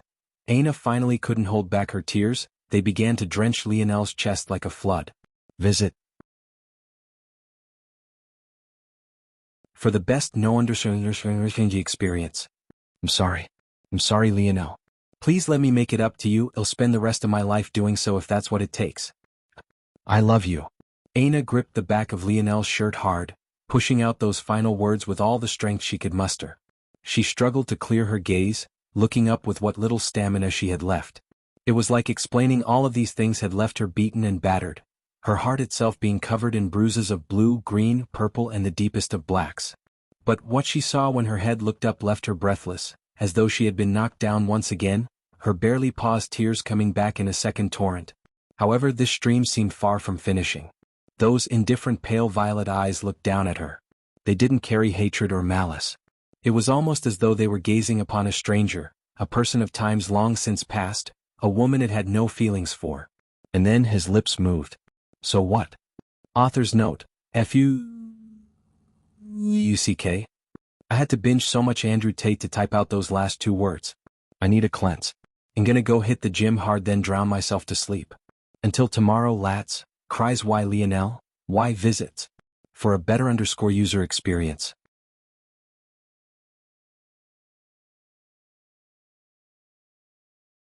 Chapter 1198. Aina felt a crushing feeling in her chest, her vision going dark for a moment. She wasn't quite sure how to breathe or even think any longer. Her hands slipped from Lionel, her arms no longer seeming to have the strength to hold on. Her knees grew weak and an imbalance she would have easily been able to correct in her peak condition was her undoing. She fell to her butt, her vision blurred and her mind foggy. The wind seemed to be sucked out of the arena, a response no one could have expected falling to their ears. However, the silence that followed didn't last very long at all. "I'll kill you." The enraged roar shook the arena even more violently than anything Aina could have done. The golden barrier of force directly shattered in one location, forming an enormous hole as a streak of crimson tore a path out from it, the furious howl of a father penetrating the skies. Lionel didn't even have the time to turn his head in that direction. All he could do was stir his lineage factor, his bronze runes vibrating to life in full force and a halo wafting with violet fog appearing above his head. Bang! The fist threatened to collapse an entire side of Lionel's face. Visit. For a better _user experience, the skin of Lionel's cheek splintered, the bone beneath cracking and his eye on that side went completely blind. His body went limp for a moment, his brain rattling around his skull like an unleashed ping-pong ball before he shot out from his position like a speeding bullet. The wind howled and whistled, much of what remained of Lionel's shirt shearing apart beneath the pressure. Before Lionel even landed at his new location, Meal violently coughed up a mouthful of blood. But he completely ignored the feeling of his inner organs shearing to pieces as he prepared to launch an even more powerful attack. Much of his momentum and force had been dissipated by the golden barrier, and his own injuries which had yet to heal definitely didn't help. But all he could see was red. If he didn't kill this boy right here and now, he wouldn't know what to do with himself. Bang! Lionel crashed into the golden barrier, his entire body suddenly becoming racked by a wave of pain. Wave after wave surged through him as he felt his bones snap one after another. Even after using his runes to disperse the impact and spread it throughout himself, the result was just more of his body being torn apart. His one good eye, however, continued to look forward, a frosty light hidden within them as they watched Meal preparing to jump forward one more time. The look within those pale violet depths could only be described as malevolent. A smoldering abyssal valley of darkness and destruction. Even as Lionel coughed up several mouthfuls of blood, it never wavered. Visit. For the best no-understanding experience, just as Meal was about to bound forward one more time, though an almost shrieking shout called out, stopping him in his tracks. Stop. Stop it right now. Aina's voice caught Meal completely off guard. The fury in his gaze hadn't even waned in the slightest, even meeting Lionel's cold gaze over a distance of several hundred meters. He wanted nothing more than to tear this boy limb from limb. If you hurt him again, he'll never forgive you. Aina spoke with what strength she had left. Please take me away, I don't want to be here anymore. Lionel slid down from the golden barrier, a few cracks quickly mending in his wake. An entire side of his face had become a swollen monstrosity, but the other side maintained a cold indifference that continued to meet Meal's gaze. Meal's body shook with rage. But when he felt his daughter weakly tugging at his robes, he couldn't help but feel his own heart breaking. There was no rage worth leaving his daughter in this state. He turned his gaze from Lionel, sweeping his daughter into his arms. He sent a glance backward, the crimson in his eyes glowing and his flowing red hair seemingly having become a raging dragon of its own. The oppressive atmosphere in the air seemed to grow palpable. It only became more so after Meal reached out a hand, causing the Brazinger family's heirloom to snap into his palm. In those moments, it felt like the reappearance of a warlord. There was no doubt that had Meal had this blade in his hand, he could have single-handedly wiped the Viola family from existence. Visit. For a better user experience with a step, he vanished from his location, shooting through the rapidly closing gap in the barrier. Lionel could feel his face and body healing exceptionally slowly. There was no doubt in his mind that this was simply the difference between being attacked by a being in the same dimension as you versus one in a higher dimension. Despite the fact most of Meal's strength had been dispersed by the barrier and the fact he was heavily injured, Lionel had still ended up like this. A chorus of boos began to rain down from above. If it wasn't for the barriers, there would likely be a lot of things thrown in Lionel's direction as well. But his gaze continued looking ahead in the same direction, as though Meal was still standing in the same spot. The rage of the crowd only grew with each passing moment. They vented all their fury and frustration. When what Lionel did sunk in, they became almost feral. Lionel, though, couldn't seem to hear any of it. He had an anger bubbling up within him, but he didn't know where it was coming from. He thought that maybe it was because of Meal, but with his impeccable memory he knew that this anger had been bubbling within him even before Aina's father's outburst. No matter how hard he thought, putting every single one of his split minds to work, he couldn't understand why, and it only made him angrier. Fuck. Lionel's shout was sudden and completely unexpected, drowning out the crowd as though they weren't even there. The barrier to his back shattered and soon after, he vanished, leaving the arena entirely. The latest _IP_SODs are on _the website.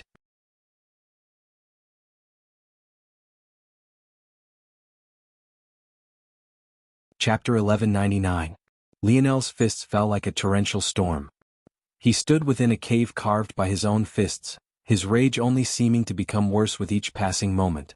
Lionel couldn't ever remember being this absolutely furious before. Every time he tried to consider why that was, he just couldn't pinpoint it, and it fueled his tirade even more. A violent crimson aura hung around him, suffocating his violet fog. The killing intent was so thick and viscous that even the sixth-dimensional creatures in the surroundings didn't dare to get close. Bang, bang, bang, bang, bang. Blood flew from Lionel's fists and his lips, his body having come nowhere close to healing from Meal's strike. To make matters worse, the mountains of planet Montex were known for their hardness, even to the point they could grow to a height of piercing into space without faltering. Yet, Lionel's fists kept wailing, a harsh and grating whistle emitting from them every time he slammed forward. It was stupid. It was all so stupid. That was the perfect opportunity to use the spider construct on her father, yet he missed it. She was a warrior, maybe even more powerful than himself, yet he had turned her away. Her words had been sincere, and even if he didn't care for them, shouldn't he have at least respected them? Visit. For a better user experience, he couldn't think clearly.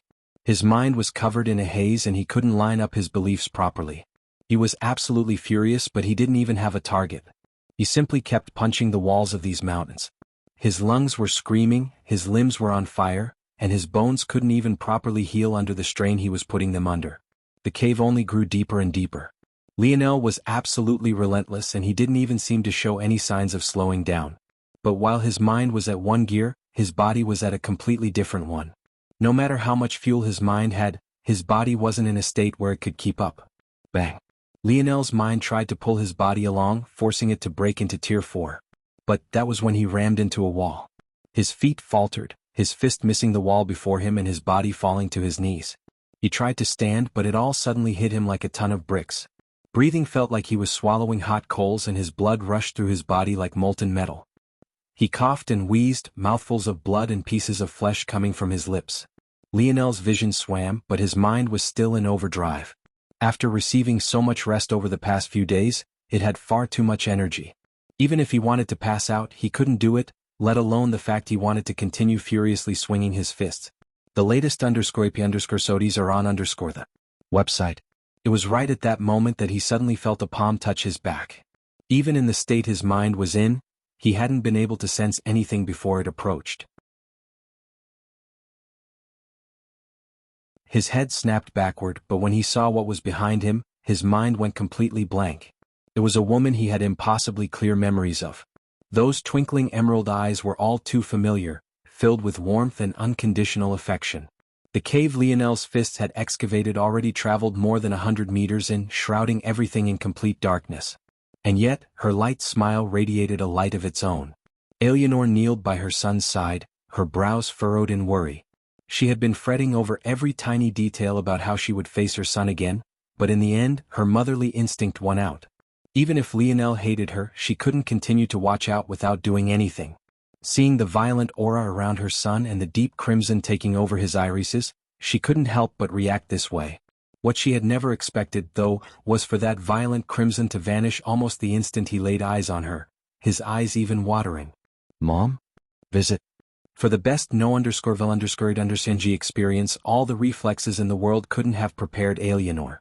She found her son's arms being tightly wound around her, causing her to enter a state of shock for a long while. But soon after, she was on cloud nine. Not only had her son recognized her instantly, he didn't seem angry in the slightest. There wasn't even a bit of hesitation in him at all. Eleanor wrapped her arms around her son.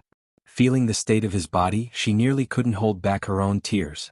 When it came to how Eleanor and Velasco wanted to raise their son, they were practically at two opposite sides of the aisle. Velasco would let Lionel jump into a vat of boiling oil even if he knew it was a mistake. He thought that Lionel needed to grow on his own. Even when it came to the treasures he left behind for Lionel, all of them could only slowly unlock their potential under Lionel's own efforts. Eleanor, though, would lock Lionel away in a safe room with padded cushions for walls if she could have. The treasures she gave Lionel were instantly valuable and far beyond what even most large families would give their children. If they saw their son in such a state, Velasco would probably force Lionel to heal on his own. Eleanor, though, couldn't possibly wait for such a thing and instantly began to use her snow force on him. Meal's influence vanished like a fragrance in the wind, Lionel's body quickly returning to its peak state in just a few breaths of time. However, his grip on his mother only tightened. The latest _p_sodies are on the website. Eleanor sighed, rubbing her son's back. Though there was a silence between them, Eleanor could feel the heaviness of Lionel's spirit. Eleanor might not have been there, but she had still watched her son grow up. She knew well that even when Lionel lost his temper, this wasn't how he reacted. "Do you regret it?" Eleanor finally asked.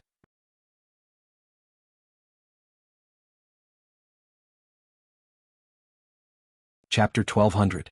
Lionel didn't answer for a very long time. For a moment, Eleanor began to worry about the same thing her own mother had. Had she been away from Lionel's life for too long to be able to ask such a question?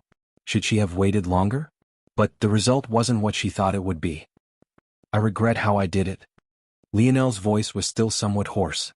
When he pulled back from his mother's embrace and leaned back against the walls of the cave he had created, a flickering sort of indecision was still within his gaze. "You still couldn't understand how you did it?" Eleanor probed. Despite her streak as a clean freak, something she seemed to have only passed on to her son in part, if it was for Lionel, she didn't mind sitting on these dirty floors. "There was no need to be so cruel. I don't know why I did that." The words came out before I could even control them. I just don't think I want to be with her anymore and didn't want to give her an opportunity. But I should have figured out another way." "You don't?" Eleanor looked deeply at her son. Lionel's rage seemed to be fueled by something other than what he said. But she couldn't tell exactly what that was. That said, his statement was as clear as day. "Visit. For a better user experience, my mind is too clear and my path is too straight without her. I've made more progress in just a few days than I used to make in months. My head used to be filled with thoughts of her and even the lens I saw the world through was filtered through her first. But when I let go, everything improved." "And that's what you want? To follow your path over everything else?" "It's not what I want. It's what needs to happen." Lionel closed his eyes. "This world is filled with nothing but trash. Maybe I was angry because today I became one of them." Eleanor's expression softened even more considerably than it did before, her finger gliding over her son's forehead and fixing the sweaty strands of his hair. "And what is your goal?" "To unite the dimensional verse," Lionel said softly. Eleanor's heart skipped a beat.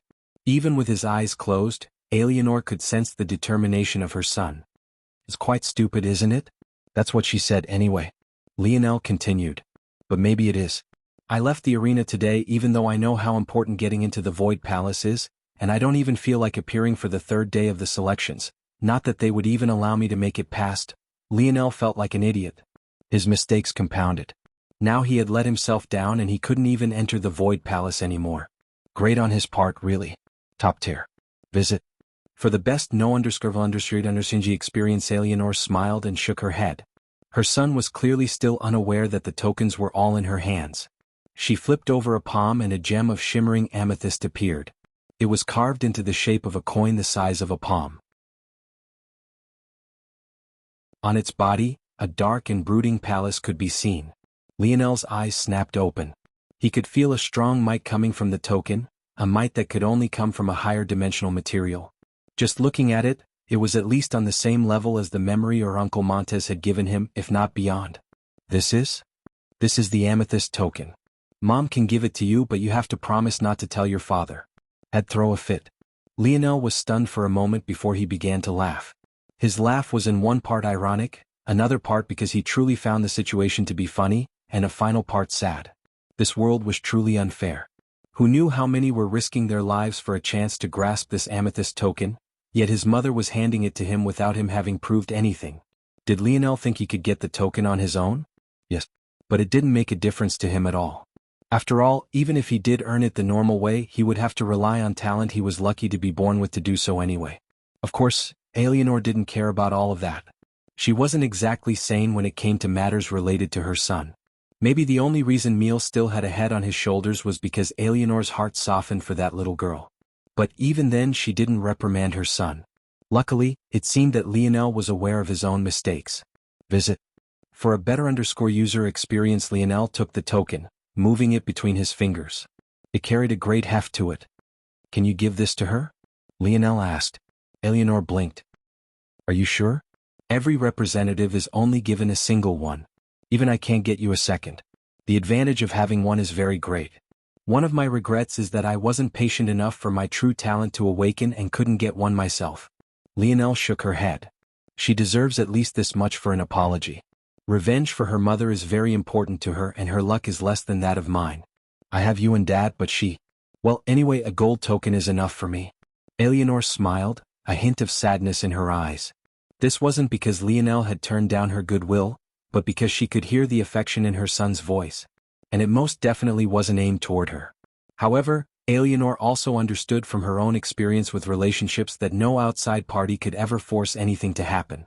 She would have to wait for Lionel to figure it out himself, and she hoped that it wouldn't be too late for him by then. I guess, that little girl isn't so bad. Maybe I can help her out a little bit. On another side of planet Montex, Aina sat in silence, her tears having dried. She looked off into the distance blankly, not even budging when she noticed Savon's presence behind her. Visit. For the best no_vil_it_G experience.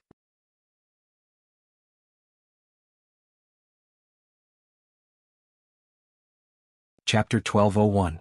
Savon sat to Aina's side, silently slipping her hand into her friend's. She didn't say anything for a long time, just keeping Aina company. The small home they had rented had quite beautiful scenery around it. The air was fresh and the view from the mountain was gorgeous. Whether it was cloud, bird or sunset watching, it was perfect for them all. The two women sat on a terrace taking in these sights. Savon had already made Emil promise to keep Yuri away. Maybe it was because it was the first time Savon had shown the smallest hint of a temper, but Emil only looked at her deeply before agreeing. As far as Savon was concerned, Yuri was the worst possible influence for Aina right now. In truth, Savon wasn't sure if she'd be a good influence either because she was very angry with Lionel as well. But she still felt that it was better than whatever Yuri would have done. Just the same way Emil had wanted to kill Lionel, Yuri definitely had wanted to do the same. It was just that she was a step slow and she couldn't have possibly broken through the barrier without revealing her true strength, something her adoptive father always drilled into her not to do. Thank you, Savon. Aina said lightly. Savon blinked. For what? For always being there for me. I don't know how I can repay you, but I definitely will. As much as I owed him, I owe you just the same. I'm sorry for waiting so long to tell you that. Savon's gaze misted over, her tears threatening to fall. But she quickly wiped them away with her free forearm. You are the closest thing I have to family left. Savon said softly. You don't need to apologize to me, you're my sister. Visit. For a better user experience, the two women tightly held on to one another. Are you doing okay? Savon broke the silence. Aina smiled a bittersweet smile. You'll be fine. I hurt him and he hurt me, now we're even. Savon frowned. She didn't like hearing things put like that. A bit of the anger she had built up for Lionel almost spilled over, but she managed to control herself. In the end, she sighed. Even if you made a mistake, that doesn't mean you have to become a punching bag. Aina's expression softened, her smile becoming small. I was thinking about how hard it was for him all these years. There's only so much I can remember by thinking back. I don't have his memory. The stuff I spoke about only scratched the surface. I don't think I was worth all the effort he put in, but I still made him wade through hell and high water when I could have solved it all just by opening my mouth. Savon's gaze flickered, her expression changing from time to time before she finally asked the question. You still want to be with him, right? I do. Savon hadn't expected Aina to answer so quickly. Visit. For the best no_vel_it_understand experience, it was weird. Savon had actually come with the intentions of talking Aina down. Though she was angry with Lionel, she still felt like the two were a match made in heaven. She didn't want to see them crumble because of a single heated exchange. But at the same time, she didn't want Aina to take this matter too casually either, which was why she had responded like she had. Aina had seen her faults and apologized for them. If Lionel wasn't able to forgive and forget, then there was no point in them moving forward at all. If one partner held on to something and refused to let go, there was simply no hope for a relationship at all. She didn't want to see Aina spend a lifetime making up for mistakes she had made as a naive teenage girl who didn't know how to approach her first love. Now, though, it seemed like this second worry was going in full force. Then what do you want to do about it? Savon asked. Aina's gaze turned misty. I don't know. I don't know what to do. At that moment, a flash of light appeared before the two women. Both Savon and Aina looked up somewhat stunned, finding it hard to believe what they were seeing before them. Savon never thought she would see a woman more beautiful than Aina. Of course, this was less about their raw features and more about a mature air and confidence that Aina just hadn't quite yet grasped. But it was a shocking realization nonetheless. As for Aina, she found herself suddenly feeling overwhelmingly self-conscious. She didn't know where to put her hands and her gaze flickered several times as though she couldn't decide whether she should be looking down or meeting the gaze of the woman before her. Eleanor smiled, her visage seeming no different from an angel's to the two young girls. They suddenly felt as though they were looking upon an idol they could look up to for a lifetime. Eleanor crossed her legs, sitting on the ground across from the two women. But if you looked closely, she was actually hovering a half-inch above it. Visit. For a better user experience, my son gets his airhead side from his father. Eleanor said with a light laugh. He wanted to apologize, but it seems he doesn't realize that he should do these kind of things in person. I'm sorry to say that my son also wanted to make it clear that this is just an apology, but Eleanor's words took Aina through a roller coaster of emotions. From figuring out that this was indeed Lionel's mother, to hearing that she was here to apologize, to understanding that it was just an apology. Her mind felt like it was being punched from all sides. Here. An amethyst token appeared in Eleanor's palm. She grabbed Aina's hand and slipped it in, pressing down the latter's fingers over the token. Aina subconsciously squeezed it tight.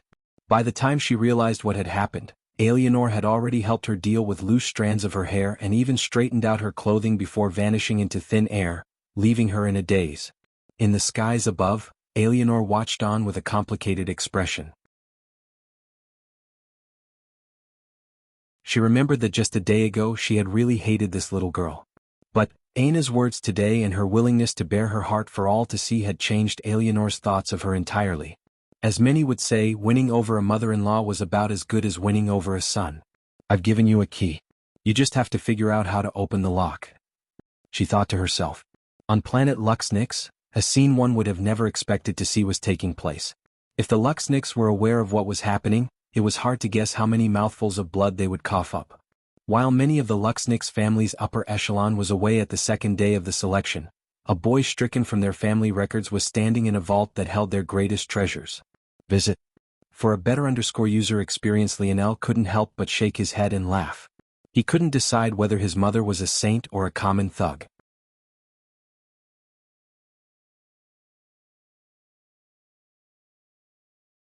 Chapter 1202. Lionel had never seen such a vast store of wealth in his life. However, he didn't begin rushing about, snatching everything he could catch a glimpse of. He had been serious when he spoke to Elodie. As far as he was concerned, the Luxnix family was one of his starting assets. While it might seem great for him to plunder them now, the reality was that this would only harm him in the long run. Though no one had told him, he was certain that the other heirs were far ahead of himself. And even if the Luxnix family was willing to fully back him, that wouldn't go a very long way in changing his current state either. While it was true that the Luxnix had been hiding their true abilities and that they were actually beyond the Montex and Viola, by how much was that the case? At best, Lionel could figure that they were at or a step below the weakest seventh-dimensional families. Though that was a whole lot better than being just at the pinnacle of the sixth, it still wasn't nearly enough. One only need to look at the Gap and Void Palace entries to see that Lionel was correct. The Luxniks only had a single entry above the nominal disciple ranks in their history. Granted, this was because they made the generation of Lionel's grandmother lay low, but even if they were taken into consideration, they would have at most had 2 more such entries, one for Rosia and the other for Snowstar Order. However, if the conversation between Orinik and Ganner was anything to go by, even the decent talents of the Morales could get a slot so long as the right person gave the okay. The gap was simply far too enormous. After reaching a state of calm with this train of thought in mind, Lionel began to look around once more. Visit. For a better user experience, I only need a set of 2 things. I'm not sure if what I need for my second divine armor would be here, but if it is, that's excellent. As for the second matter, I will have 10 extra essences worth of 5th dimensional evolution or after I finish. But I've yet to decide what to spend it on. During the last few days, the progress Lionel had made was enormous. He had already decided on the design and makeup of his second divine armor, and he had truly gone all out. The truth was that thanks to evolution, Lionel could continue to use his current divine armor all the way up until the quasi-6th dimension without it holding him back too much. While using it for so long would multiply his power like it did in the past, it at least wouldn't be a hindrance. But, due to the wealth his mother had left for him, Lionel realized that he didn't have to hope and pray to stumble upon the right ores any longer. He could just outright buy them. That said, why buy them if they were already here? He was just hoping that the Luxniks would have what he needed. Lionel was very much looking forward to the synergistic effects of 2 divine armors. It had to be remembered that Lionel's divine armors became a part of him. He couldn't just casually discard them. That was why building up an affinity through their use was possible. Visit. For a better user experience, his spatial affinity had managed to keep up with him through the 5th dimension because he used evolution ores, but it had already greatly weakened on a 6th dimensional world. He wanted to see how it would evolve further with the stack of 2 armors. Still, the result of that was fairly predictable. The idea of what to use his other evolution ores on though, that was a different matter entirely. Should I use it on a transportation treasure? The Void Palace is probably in a 7th dimension environment, right? If I don't have 6th dimensional transportation to use at the very last, moving might be difficult. I probably can't bring out or use the segmented cube so casually anymore over there. I could make something for Little Blackstar instead. The little guy is my strongest partner and he was probably right to ask for me to make something for him. I've never forged for a beast before, but it shouldn't be too much different even if the shape composition is a bit odd, or maybe something for Vice and Candle? Lionel had stuck true to his word and allowed Vice and Candle to live their lives. Unsurprisingly, they had even more trouble ingratiating themselves than Elther, and they ultimately still ended up spending most of their time in the segmented cube. Visit. For a better user experience, Candle had a great amount of social anxiety and Vice was still mirroring everything Candle did, taking her as a template to hide his real thoughts. Toward this, Lionel could only be helpless. He wasn't a psychologist, so he had no idea how to take steps forward. The Void Palace definitely has savants of its own, or maybe there's even a whole department of them. It would be greatly helpful to Candle and Vice to take part like that. But I also have a feeling that the Void Palace keeps a very tight leash on such powerful existences. Is it right to trust them? Lionel was conflicted. On one hand, he didn't trust the Void Palace at all. If there was anything the dimensional verse had taught him, it was that strength talked. If the Void Palace wanted to use savants, they had to make sure they didn't grow too powerful, a lot like Lionel had tried to do. On the other hand, though, Lionel knew that he was ill-equipped to even try. Maybe that's just a chance he'll have to take if I want them to live a normal life. Visit. For the best no_vil_underscored_ng experience, Lionel's thoughts and footsteps suddenly came to a grinding halt. After a moment, his gaze brightened and a grin spread across his lips. They really do have it here. Excellent. It seems the core of my second divine armor is decided. One more coming today. Dikem love.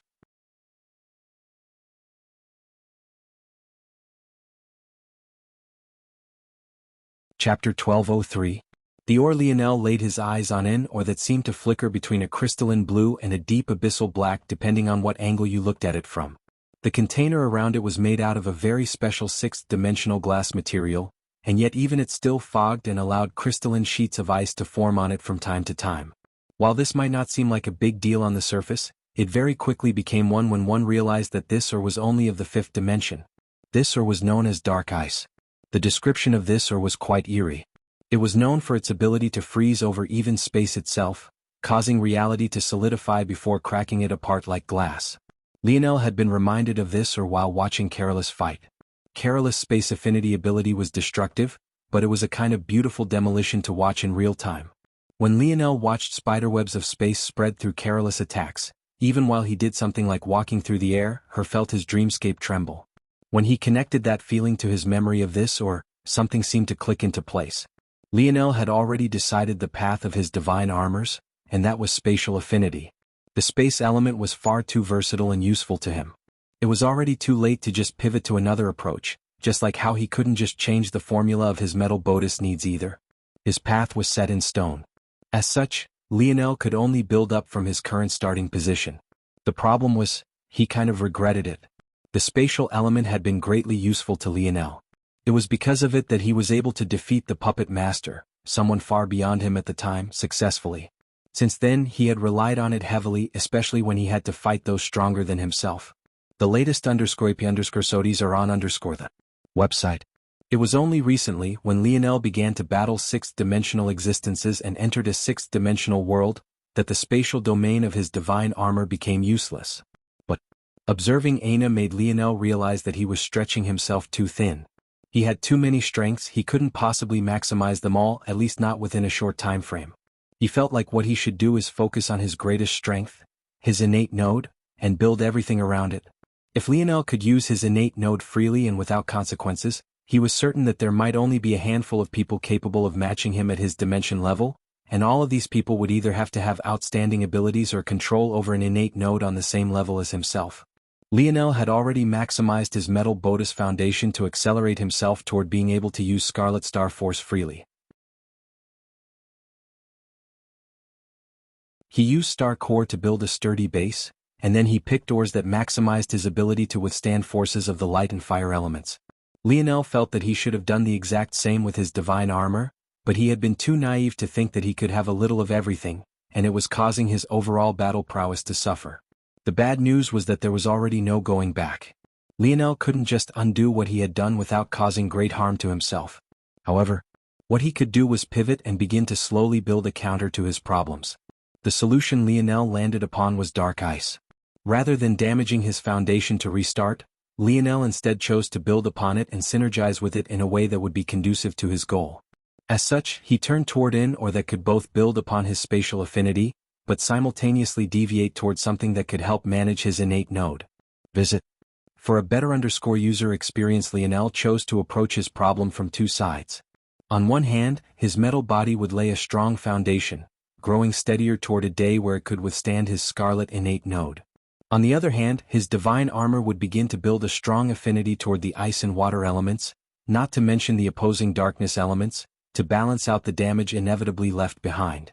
Lionel's ultimate goal was to build his final divine armor with the core of an element that stood on the same level as his Scarlet Star Force, Void Star Force, top 10 in Star Forces, top 3 in Darkness Forces, top 1 in Water Forces.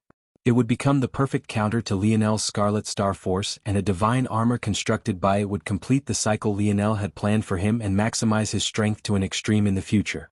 Of course, there were too many things Lionel had no idea how he would do. For example, was it even possible to make a force the core of his divine armor instead of an ore? Would he have to create a forging technique capable of infusing a force into a metal and changing its properties? Truthfully, he could already posit a few potential theories on how he would do this. But that still left the largest elephant in the room unquestioned. The latest _IP_SODIs are on the website. How the hell would he find Void Star Force to begin with? It didn't need to be explained just how rare forces on the level of Void and Scarlet Star Force were. Lionel could spend a lifetime looking and still never find it. Still, Lionel chose to push this away into the future. If anything, this was the least ambitious of his goals. If he could unite the dimensional verse, why would he fear finding the source of a single force? Lionel reached out his hand and grasped the ore again. He didn't mind anything about the future as he stepped into his segmented cube. All he could see was his Force Crafter's bench, his mind enraptured by the designs swirling about his dream world. This would be his greatest craft to this day. His fingers crackled and popped, his gaze turning a frightening cold. And then he began. He had no idea that a certain bronze tablet in the Luxnix family's territory was glowing a shade brighter than it normally did. The latest _IP_SODIs are on the Website.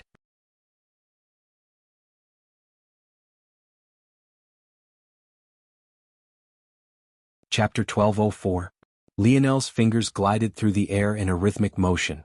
As the connection between himself and little Tali increased, he was able to exert more and more control without the use of these techniques.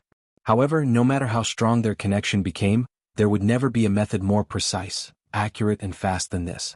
Lionel's fingers didn't have the ability to break through the sound barrier of the sixth dimension, but this made his control even finer and more controlled. Without having to compensate for the changes caused by vast booms of pressure, Lionel found his skill to have reached another level entirely. Little Tali split into dozens of parts, each of which seemed to take turns of their own in listening to Lionel's commands. Oars of all shapes and sizes glided through the air, completely unobstructed by one another. Lionel's crafter's workbench vibrated to the rhythm of his movements. Above each semi-spherical well, a new environment was formed. In one section, one might find temperatures as high as the surface of a star of the third dimension. In another, it might be barely enough to boil third-dimensional waters. The rhythmic tapping of Lionel's foot seemed to control hidden force arts within his workbench, his mind tweaking and managing everything to the most perfect degree. Lionel had done a lot of training with this workbench to make it through his dad's program. But this was the very first time he had felt the need to use it. It could only be said that he was truly going all out. Hours ago, just after Lionel vanished in a rage, the arena fell into an odd sort of silence. Maybe the first to speak amongst it all was actually Ganner. But, due to certain matters, the only ones to actually hear him were the envoys of the Void Palace along with Orinik. Visit. For the best no underserved experience. Holy shit. Did you just see what I just saw? Ganner was absolutely speechless. Orinik slowly nodded, about to open his mouth when Ganner's next words cut him off. He actually turned down such a beauty, what the fuck? Damien, use that ability of yours and find out where she went. She's vulnerable, this is the perfect time to pounce. I can't miss this opportunity. This time, Orinik couldn't stand it anymore, directly kicking Ganner's throne. He seemed to use enough strength to shatter it completely, but under some odd sort of martial art, the throne instead vibrated wildly, sending tingling sensations up the elbow Ganner had been leaning on. Orinik. Fuck. Ganner grabbed onto his elbow, his teeth chattering. Even for a higher dimensional being, the funny bone was still the funny bone. Can you be serious for once? Didn't you see his transformation? Ganner paused after hearing this, falling into silence. Then after a moment his eyes widened, his pupils constricting. The latest _AP_SODIs are on _the website. He was in the sixth dimension. Compared to the memories of lower dimensional beings, his was on another level, at least for things that occurred acutely. Thinking back to what he had seen, he realized that it did, indeed, warrant his shock. The first three doors lay the foundation. They allow one to gain the most basic abilities of the metal synergy lineage factor. The fourth door forms the crown upon the forehead, but it's at most superficial and can't be said to solidify until the fifth door. This boosts one's Earth variant affinity to great heights, and it's the minimum requirement for practicing some of the more core techniques of their family. The sixth door is where things truly begin to change because the bronze runes appear. They cover the skin in lines that travel either straight up and down or straight left and right. In a generation of the Morales, only 1,000 would manage to open their sixth door in their first try. Upon opening the seventh door, the bronze runes will etch onto the muscles and the inner organs. Only if one opens up to at least the fifth door would one have a chance of opening the seventh door on their subsequent attempts. Upon opening the eighth door, the bronze runes will etch right into the bones. It's an excruciating process and among the reasons why so few manage to open the ninth door on their first attempt. However, even to make it this far, one needs to have opened at least the sixth door on their first attempt. And then there's the ninth door.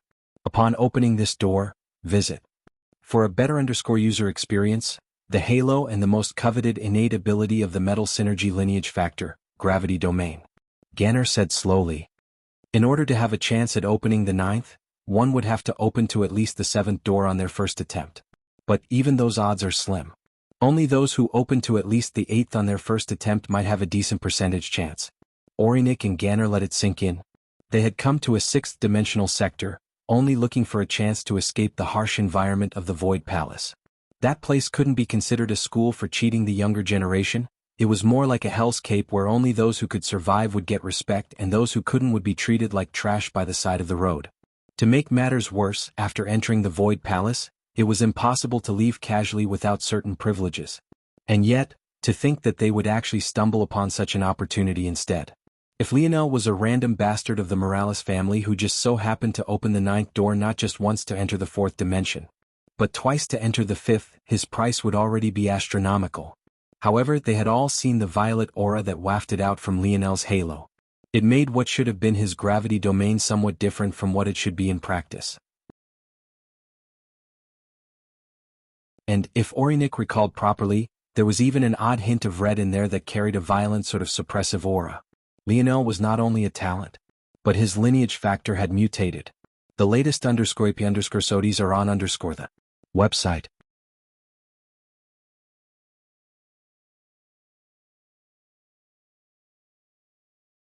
Chapter 1205. Eventually, Orinik was forced out of his world of dreams and aspirations to realize that he should probably do something about the mess left behind. He didn't feel very bad about not being able to stop Miel from taking action against Lionel. If anything, he was just a bit worried that he would lose control over the atmosphere. After all, this was the second time someone had interfered with seemingly no consequences whatsoever. But it was already too late to worry about that. He could only press forward. Soon, the billboard was back up and the rounds proceeded as though nothing at all had happened. A masked man stepped onto the arena after Lionel and Aina left to fight his battle, going all out and eventually defeating his opponent before returning to his seating arrangements. He, like many others, were entirely focused on themselves and claiming a spot for the third day of the selections. Shockingly enough, though, neither Lionel nor Aina returned. In fact, there were many others that simply didn't show up to their battles, causing forfeits by default. Toward this matter, Orinik wasn't very caring. Surviving a strike from a sixth-dimensional existence while only being Tier 3 was more than enough to give Lionel a nominal disciple spot, and he could justify it with ease. So, he wasn't worried about missing out on Lionel in the slightest. Lionel didn't care about what was happening in the arena. Truthfully, the only reason he would go now would be to support his friends and defeat Miguel. The latest _IP_SODIs are on the website. When it came to the latter, Lionel felt like their clash would happen without a shadow of a doubt very soon. Selection or not, it simply didn't matter. After all, wasn't Lionel quite literally in the Luxnix estate currently? He had no need to go and meet Miguel, soon enough the latter would come to him. As for his friends, well, Lionel was a bit ashamed to meet them currently. It was the first time he had felt such a feeling in his life. The matter with Aina didn't matter so much, or more accurately, the fact that it was her wasn't important, nor was their history. Lionel felt like he had let himself down with the way he reacted, and that was the foundation of it all. When had he ever lost his temper like that? When had he, even when simmering with rage, not reacted calculatively? Even when his best friend of over a decade was betraying his trust and almost costing him his life, wasn't he still calm and cool-headed? He had stepped completely outside of his character and he was disgusted with himself. What kind of leader could he be if he didn't have perfect control of his emotions? There was simply no excuse. As a king, he couldn't afford to be human and to have flaws. He had to be perfect not for the sake of himself, but for the sake of those who trusted him. Zigio.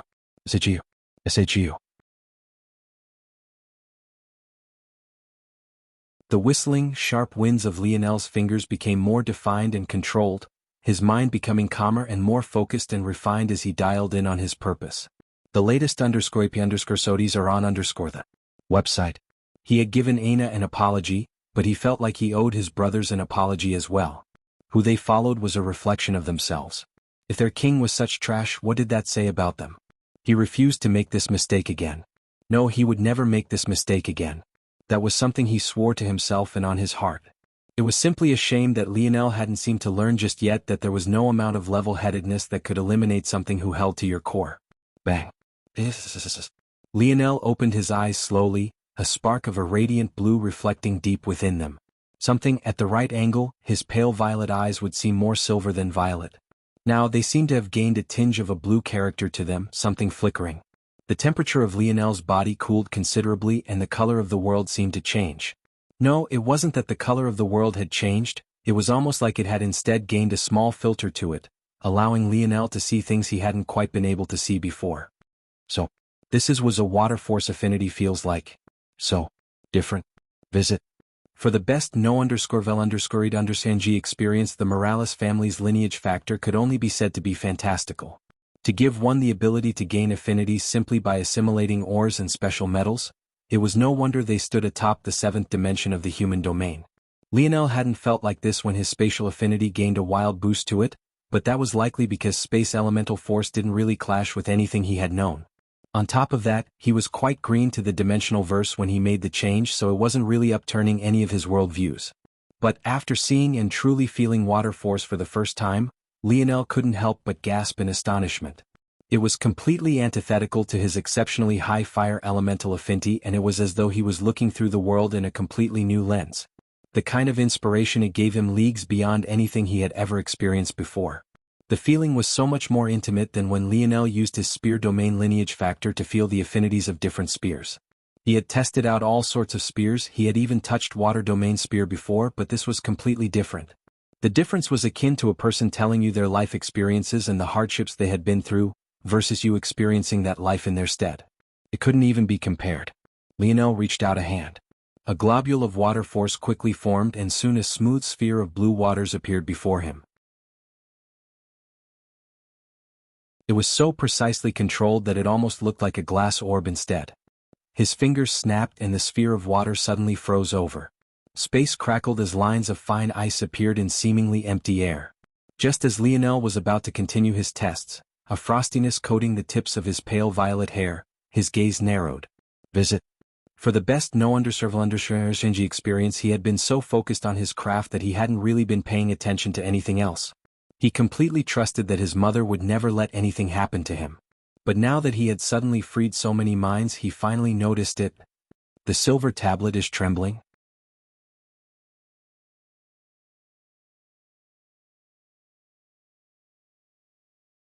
Chapter 1206. Lionel took a step and vanished from the lab setting, appearing within the treasure vault of the Luxnix with the segmented cube hovering above his palm. With the structure of the Luxnix estate, much of its important structures were hidden underground. This was only to be expected from a family that had been forced to lay low for 3 generations. After all, they couldn't remain stagnant while they waited, so much of their moves either came in the form of top-secret espionage-like missions, or were conducted in hidden spaces like this one. The treasure vault of the Luxnix was no different. It was like an enormous steel sphere buried deep within the ground. The curving silver walls made Lionel feel especially small, as even with the ample lighting in the surroundings, he could still just barely make out its very highest point. All around, the very same orbs of golden light that floated about the Luxnix estate on the surface floated here as well, outlining what felt like an infinite number of shelves. Up above, many hollow cylindrical structures hung. At first glance, it looked like they hovered upon nothing, but Lionel was just barely able to make out that they were actually being held up by extraordinarily thin lines of force. These hollow cylinders had no base or top, like a piece of rolled-up paper. However, their insides were lined with more shelves that carried even more treasures. From his position on the ground, Lionel could easily look up and see into these cylindrical stores. With a glance, he could tell that the most valuable materials of the Luxnix were placed up there and out of reach, and though they seemed like a single leap away, Lionel was certain that the protections were not simple. When Lionel stepped out, his first instinct was that whatever was causing his silver tablet to react like this had to be in one of those structures up above. Originally, Lionel had completely ignored what was above for 2 reasons. Firstly, those were almost definitely 6th-dimensional treasures. In fact, with the Luxnix family's level in history, Lionel wouldn't be surprised if they had managed to get their hands on a few 7th-dimensional treasures here and there. Ultimately, though, Lionel both didn't need such high-level treasures to forge his divine armor, and even if he did, little Tali and he weren't quite ready yet to forge something so intricate with ores at that level. The latest _IP_SODs are on the website. The second reason was so that he wouldn't be tempted to take anything. He was already making the mature decision not to take anything he didn't need, but there was no need to tempt himself any further. But now, Lionel shook his head. It's not up there. That means it's somewhere else? Lionel took out the silver tablet. After connecting the dots and finding out about the 3-finger cult, he had been far more cautious with how he used and exposed it. So, although it had a certain usefulness in battle, he didn't use it. The silver tablet looked just the same as he remembered it. A solid rectangular block, perfectly polished, and there was still writing in a language on it Lionel couldn't even begin to understand, and even the dictionary was stumped by. What was truly odd was that Lionel had a feeling that this was less in language and more like a code, as though the silver tablet was being encrypted. As for why he felt that way, well, it was for the same reason he could grasp the silver tablet's abilities without trying to do so. The tablet seemed to have formed some connection with him that gave him a vague inkling about its abilities. Outside of that, Lionel had also gotten a vague inkling about what its purpose was as well. But, rather than getting a tangible explanation, what he instead understood was that the day he could decipher the words on the tablet would be the day he understood what its purpose was. When Lionel took the tablet out, its glow grew a measure and the vague tugging became tangible. Visit. For a better user experience that way, huh? Alright. Lionel flickered and disappeared, not wasting time. As for the matter of who remained in the Luxnix estate, he didn't really care. His mother would probably be back soon and most were occupied with the selection. As for those that remained, how could they ever expect someone like Lionel to be roaming about their most secretive regions? Lionel didn't step out of the underground location. Instead, he followed a host of wandering tunnels. The craftsmanship of the Luxnix was actually quite good. Lionel walked through numerous tunnels and he even came across a few straggling members of the Luxnix who hadn't gone to the selection. However, maybe it was because of Lionel's confidence and uncaring attitude, but none of the people he came across did more than give him a glance. In their eyes, since Lionel could be here, he was meant to be here. In addition, this was the location for the Luxnix hidden forces, so by necessity, most here were unknown existences to the outside world. Plus, they could all sense dense Luxnix blood from Lionel. It was easy to tell that he was one of their own. Halt. Exchange the proper merits here before continuing forward. Lionel's good luck didn't last for very long though. When he felt that he had come close, and could even feel what the silver tablet wanted him to feel on the other side, he found himself in a heavily guarded region. The latest _IP_SODIs are on the website. The location was a temple in an underground city. Beyond it, Lionel could sense a staircase that led up, probably to the surface. It was likely one of the many entrances to that location, and it was clearly not something just anyone, anywhere could see whenever they wanted. However, as quick as this change occurred, Lionel's mind was even quicker. With a flip of his palm, the snowy star pendant his grandfather had given him appeared in his hand. The reaction of the guards was almost immediate. Without hesitation they all bowed. Lionel didn't say a word as he strode forth, his mind completely focused. He climbed up the longest set of stairs he had ever had the pleasure of climbing in his life, a keen anticipation in his heart. A blinding golden light was waiting for him on the other side. It took just a moment for Lionel's gaze to adjust and for the room of what could only be described as worship opened up before him. However, Lionel could only find himself focusing on just one thing. A bronze tablet eerily similar to his own. But this one had words that rearranged in his mind and projected a tangible meaning to him.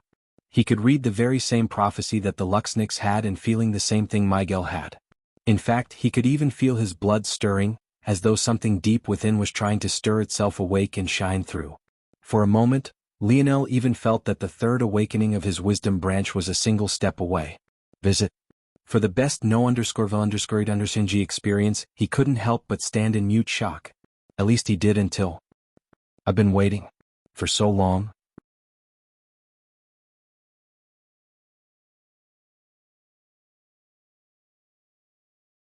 Chapter 1207. Lionel's gaze sharpened, but he couldn't find who had spoken. The temple the bronze tablet was housed in was completely empty, but Lionel wasn't very surprised by this. It was likely that it took an enormous amount of merits to step foot in here to begin with, so it was rare for anyone outside of the Star Order elders to come here, and likely maybe Miguel since they care for him so much. However, judging by the shift in Lionel's lineage factor just now, the reason one would exchange so much to meditate upon the bronze tablet was for the sake of helping their awakenings along. For people on the level of the Star Order elders, the likelihood of receiving more breakthroughs was minimal at best. The result of this was a treasure that was rarely put to use for anyone outside of the pride of the Luxnix family, Miguel himself. This was all to say that Lionel was alone. Or rather, he should have been. So, where was this voice coming from? You can stop looking around, young one. You likely wouldn't be able to see me unless you had a special pair of eyes. Lionel took this advice almost instantly and activated the second awakening of his wisdom branch, taking the snowy star owl's eyes for himself. But even then he couldn't see a single thing. The voice chuckled. Unfortunately, our snowy star owl's gaze can't be considered special enough. We are quite insignificant in the grander scheme. Hearing this, Lionel gave up and calmed himself. If he had been exposed by an elder of the Luxnix, he would just accept it. Regardless, now that he knew this tablet was here, he would definitely get his hands on it eventually. Visit. For the best no_vil_underscored_ng experience, this was only the second tablet he had confirmation of. As of now, the third tablet, which he speculated was in the possession of Aina's father, was just that, speculation. He had no way of knowing if his deduction was reality just yet. There's no need to be so on guard, my descendant. Didn't I say that I've been waiting for you? The voice chuckled once more. Waiting for me? Why is that? Lionel finally spoke, realizing that there was probably no harm in entertaining this spirit? For a bit. Because you're the light that will bring us to glory. Lionel's gaze narrowed. Who are you exactly? Me. The voice chuckled. Just a fallen elder. Lionel's dreamscape released several sparks, his gaze lighting up. Your Y-Star Order? The most recent Y-Star Order from 3 generations ago? The latest _AP_SODIs are on _ the website. The voice fell into silence, clearly not having expected Lionel to make such an accurate guess so swiftly. But very soon he came to an understanding. I see, so your ability is so helpful in this regard. This is a very good thing. Your natural talent already comes with so many strengths of its own. Your ability being more cognitive will give you good balance. Lionel's brows shot up. It was rare for people to see through what his ability was. In fact, most assumed that one of his lineage factors was his true ability. But that was a good thing for him. After all, one should keep their ability hidden for as long as they could do so. However, this man had to have earned the title of Y-Star Order for a reason, right? As for how this man had protected his consciousness for so long, Lionel assumed it had to do with the tablet. After all, didn't his current silver tablet have thousands of lives waiting for him to resurrect? Unfortunately, Lionel was wrong this time. But it would likely take more information for him to understand this. Lionel took a deep breath. My relationship with the Luxniks is quite complex right now. I don't know how easy it will be to lead them to glory, as you say. I'm more glad to hear that you aren't adverse to it. Y-Star Order almost smiled through his words. I was partially ready for you to demand our destruction.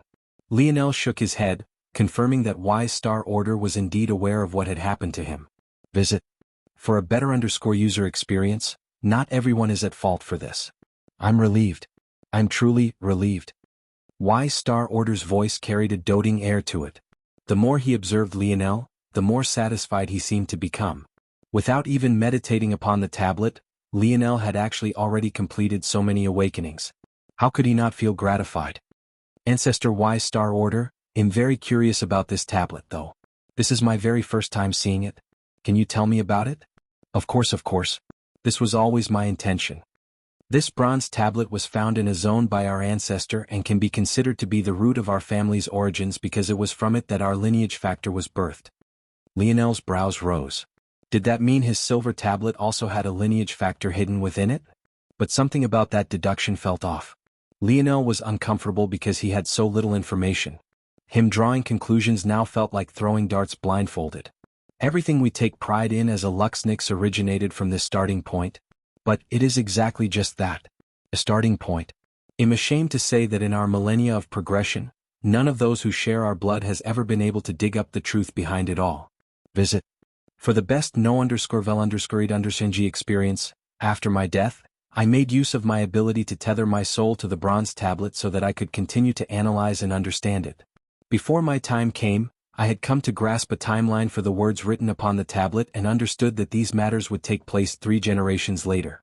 It was only after my time, though, that I grasped some deep-rooted truths. Of these truths, I can only say that I've understood a small inkling. Have you ever wondered why the representation of our lineage factor is a 12-sided star and not a feather or an owl? What value does the northern star have for us?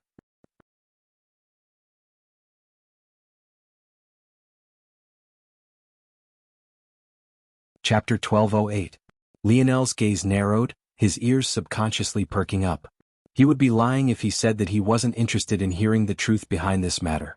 He too had considered it an oddity.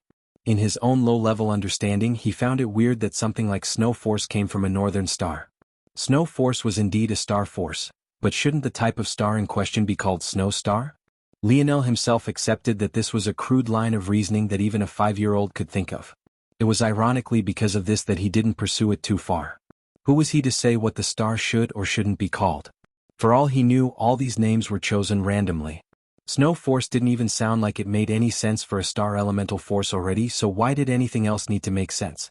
Just as Lionel was quite eager to hear the explanation, the laugh of wise Star Order entered his ears again. Truthfully, I don't really know either. Lionel was speechless. Was this old man pulling a prank on him? He wasn't even sure how to react to that.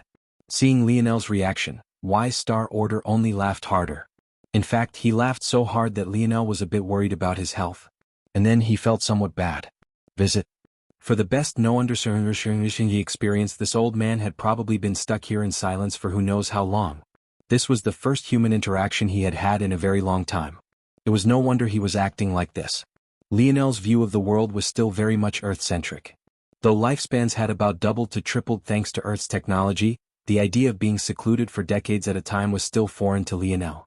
Even he could only stand to focus on a single problem for a few days at most. He had no idea how wise Star Order had done it. I'm just pulling your leg a bit, young one.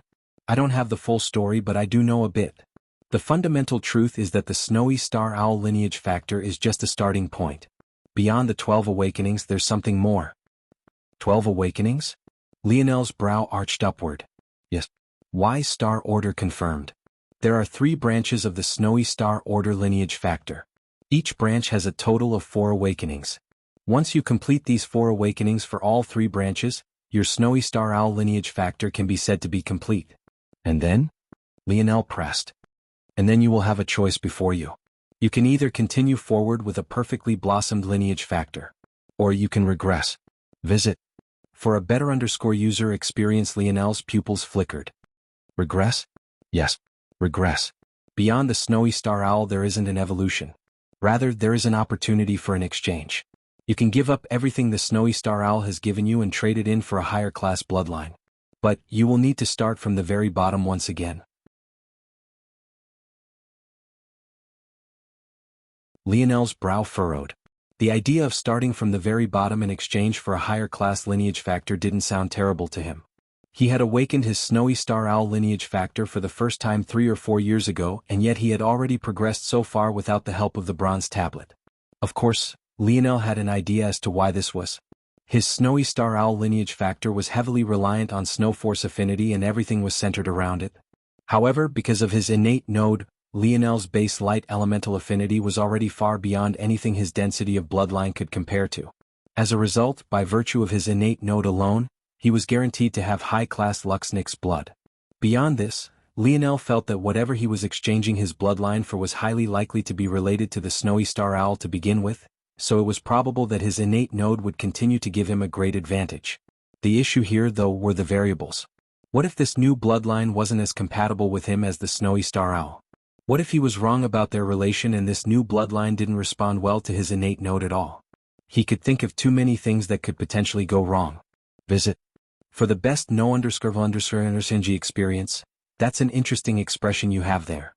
That other youth didn't hesitate to purge his Luxnix blood and he hasn't even told anyone of the change. He's only interested in climbing to a higher peak. What's left behind doesn't matter much. Lionel's brows furrowed further. I can't say that I'm much different than he is. The issue is I just don't know if it's worth it. And judging by what you're saying, there'll probably be more than just this one chance to purge the gain lineage factor and take on a new one, right? So then you have to consider the variable that even if this coming lineage factor isn't useful, there may very well be one in the future that is. Plus, there's the problem of techniques. I used to believe the snowy star owl lineage factor was weak and not very useful until my mother gave me your techniques. If I have to start from scratch to build techniques that are suitable instead of relying on several generations worth of trial and error, it might not even be worth having a stronger lineage factor if the end result is weaker overall to begin with. Lionel had learned this lesson the hard way. In fact, when he thought about it, even his metal synergy lineage factor only seemed far more powerful only because metal body and divine armor were such excellent synergistic techniques. Though he was confident in creating his own techniques if given enough time, how much time would that be? And how many times would he have to undergo the same thing? And, the greatest problem of all, while his strength was undergoing these peaks and valleys, how would the people who needed his support do in the meantime? Your concerns are valid, but ultimately the decision is up to you. What I can tell you is that considering how far these prophecies say you must travel, a lineage factor of the sixth dimension will quickly become useless to you? Still, those are matters for the future. In the present, I can describe to you the lineage factors that come next. Well, at least the two that I know of. Visit. For the best no_vel_it_understand experience.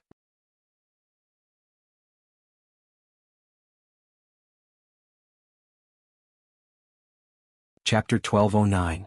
The first lineage factor after the snowy star owl is the white stone elephant, at least I believe this is the translation. It is possible that it could be the white-scaled elephant. Either way, it's a powerful and robust beast. I'm sure you remember the vision you saw when your snowy star owl lineage factor first awakened.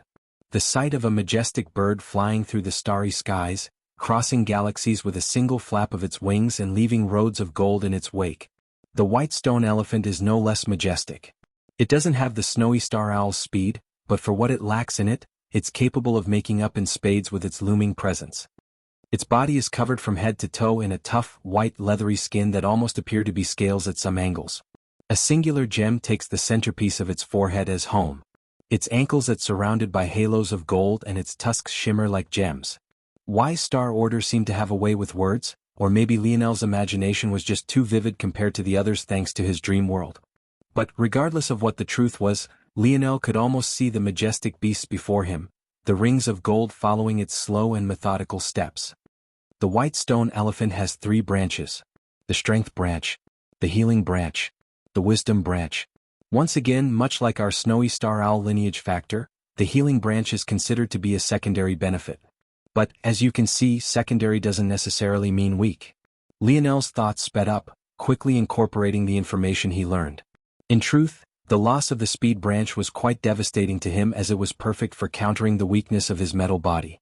Though it didn't seem like it now, Lionel's body was actually very heavy. It only became more so thanks to the fact Star Core or had become one of his fundamental building blocks. The latest _IP_SODIs are on the website. With his light elemental affinity, it was still possible for Lionel to supplement this loss with techniques. But the innate speed boost his bloodline provided him couldn't be easily replaced on a whim. That said, an improved wisdom branch might be worth the trade-off. After all, while Lionel had said his greatest strength was his innate node, that was only because it was tangible and not auxiliary. When it came to his greatest strength that didn't directly translate to combat power, that was, without a doubt, his mind and ability. But this led to another problem. If he gave up his snowy star owl lineage factor, what would that mean for his mind? Would it regress as well? The answer was likely yes. But was the trade-off worth it? Lionel felt like a big problem had been laid at his lap. But there was no easy answer or fix. Plus, wasn't this a problem many people would like to have? The following lineage factor is the starry-tailed fox. Among the 3 lineage factors we know of, the originator of this one is definitely the most beautiful. A sleek and slender fox with radiant white fur that often appeared silver depending on the angle. Its eyes were like 2 orbs of endless gold without start, finish, or depths capable of being fathomed. Its tails were both ethereal and real, both spiritual and corporeal. It's difficult to pin an exact number on them, but at maturity, they were as vast as the starry skies and just as endless. They're the kind of creatures that seem almost too beautiful to be of this world. Visit. For a better user experience, truthfully, what I know about this beast is far less than what I know about the snowy star owl and the white stone elephant. Just gazing upon it made me feel as though my head was being split in 2, so I am uncertain if I was able to see through to its true abilities, and everything is a bit foggy. I unfortunately don't dare to try again, or what remains of me may very well be forcefully dispersed. But, as far as I can tell, there is the wisdom branch which makes a reappearance, the speed branch, the healing branch, and there's a 4th branch that might be called the spirit branch or the star branch or the tail branch. I'm honestly not sure if any of this is correct. The only thing I'm certain of is that the wisdom and healing branch seem to be recurring.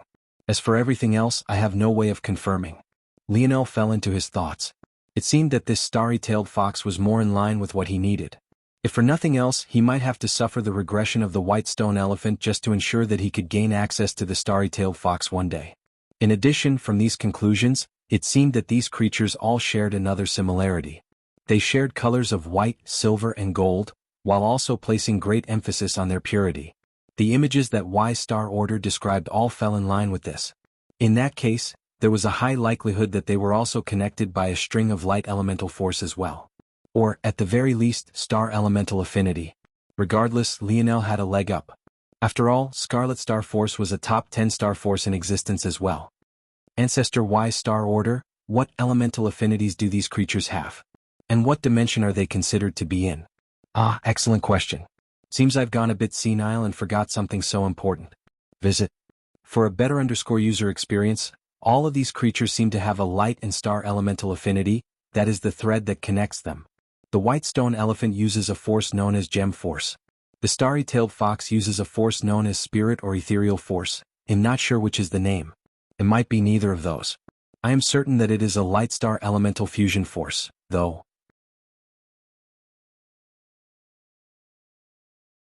As for their dimensions, the white stone elephant is 7th dimensional, and the starry-tailed fox is to the 7th dimension what the snowy star owl is to the 6th dimension. It is considered to be at the very pinnacle. It has almost no opponents at its level. Lionel's gaze sharpened. This alone was enough for him to take the risk. A lineage factor at the pinnacle of the 7th dimension, the very same as the Morales family, would be endlessly beneficial to him.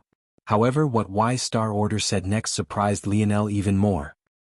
It's just a feeling this old man has, but I believe that the starry-tailed fox isn't the last. It's just that this bronze tablet doesn't have anything beyond it to offer. Also, I have to warn you. For every shade of blossoming light that the starry star owl, white stone elephant and starry-tailed fox represent, I have also sensed a dark counterpart that can't be reached with this tablet either. Lionel's gaze narrowed when he heard this, his mind drifting to those words once again. A union of light and darkness will reveal the 12-pointed star.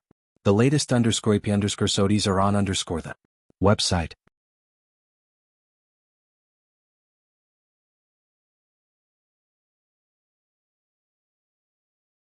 Chapter 12:10. If Miguel could feel the uniqueness of the auras on the characters, Lionel could definitely do so as well. But, as many potential meanings as Miguel could think of, Lionel could think of 100 times more. This wasn't just because Lionel's mind was faster than Miguel's, but it was also because Lionel's scope of knowledge was beyond Miguel's in this regard as well. From Miguel's perspective, he was likely completely unaware that other potential tablets existed. If you approached this from the perspective that this was the one and only tablet there was, then how would you view things? You would probably believe that any and everything written on the tablet could be accomplished by it and it alone, right? From Miguel's perspective, he could probably sense the shadows Y Star Order mentioned as well. However, he probably believed that the reason he couldn't see them clearly was because he was the light.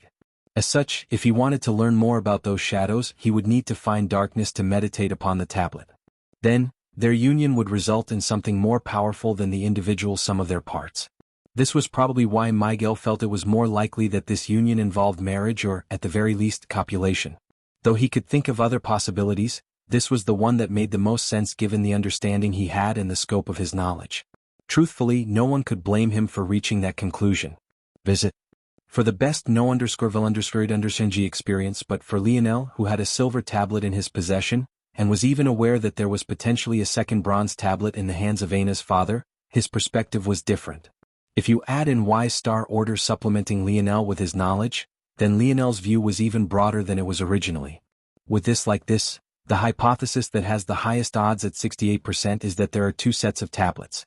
One set allows one to grasp the darkness lineage factors and the other set allows one to grasp these light lineage factors. In that case, the odds that this refers to Ana, at least for now, is nearly zero. Ana gained a darkness affinity from her abyssal panther bloodline. But, firstly, that's only a 5th-dimensional creature, not enough to be a shadow to the snowy star owl. And, secondly, I would assume that she would need to meditate upon the twin tablet to this one to gain whatever lineage factor is on the other side, something I don't believe she has done, with Ana's abilities to ingest bloodlines, though, it's not impossible that she could fit the description in the future. Unfortunately, I don't know if he'll be able to keep an eye on that anymore or not. Lionel shook his head. His hot head had gotten in the way. He really shouldn't have snapped like that. Still, even if I think I've understood the mystery of this tablet well enough, what about my silver tablet?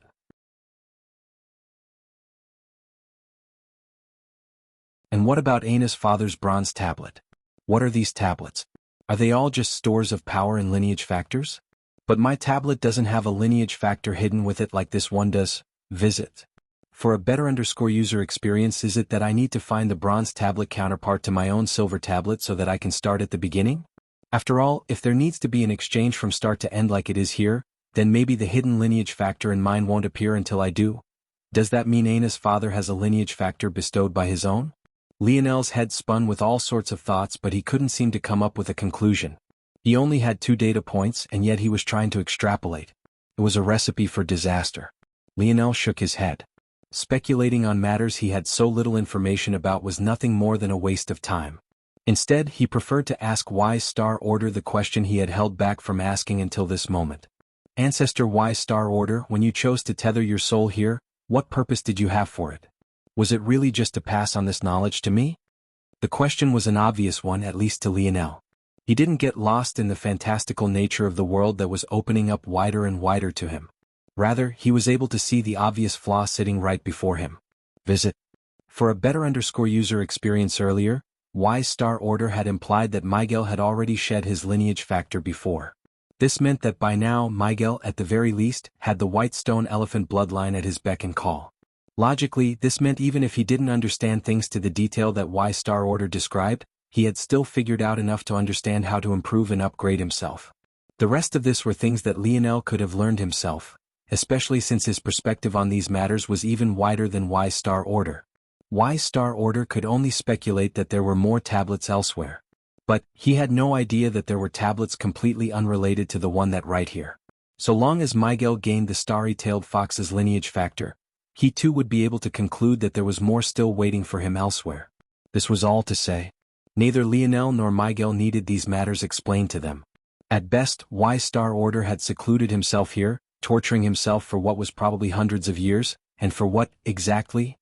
To make sure his juniors grasped knowledge they would have anyway a few years earlier?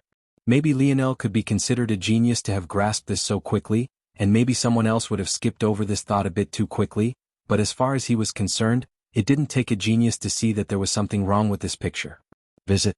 For the best no_vel_ed_ng experience, so he needed to know. Were the intentions of Y Star Order more secretive and sinister than it seemed? Or was there another reason?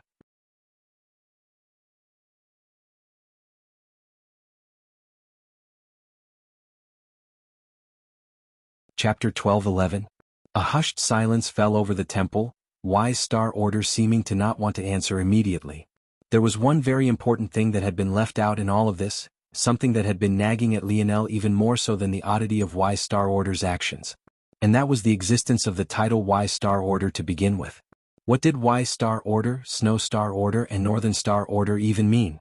Since the lineage factor of the Luxnix had originated from this tablet, then these titles should have come from it as well, correct?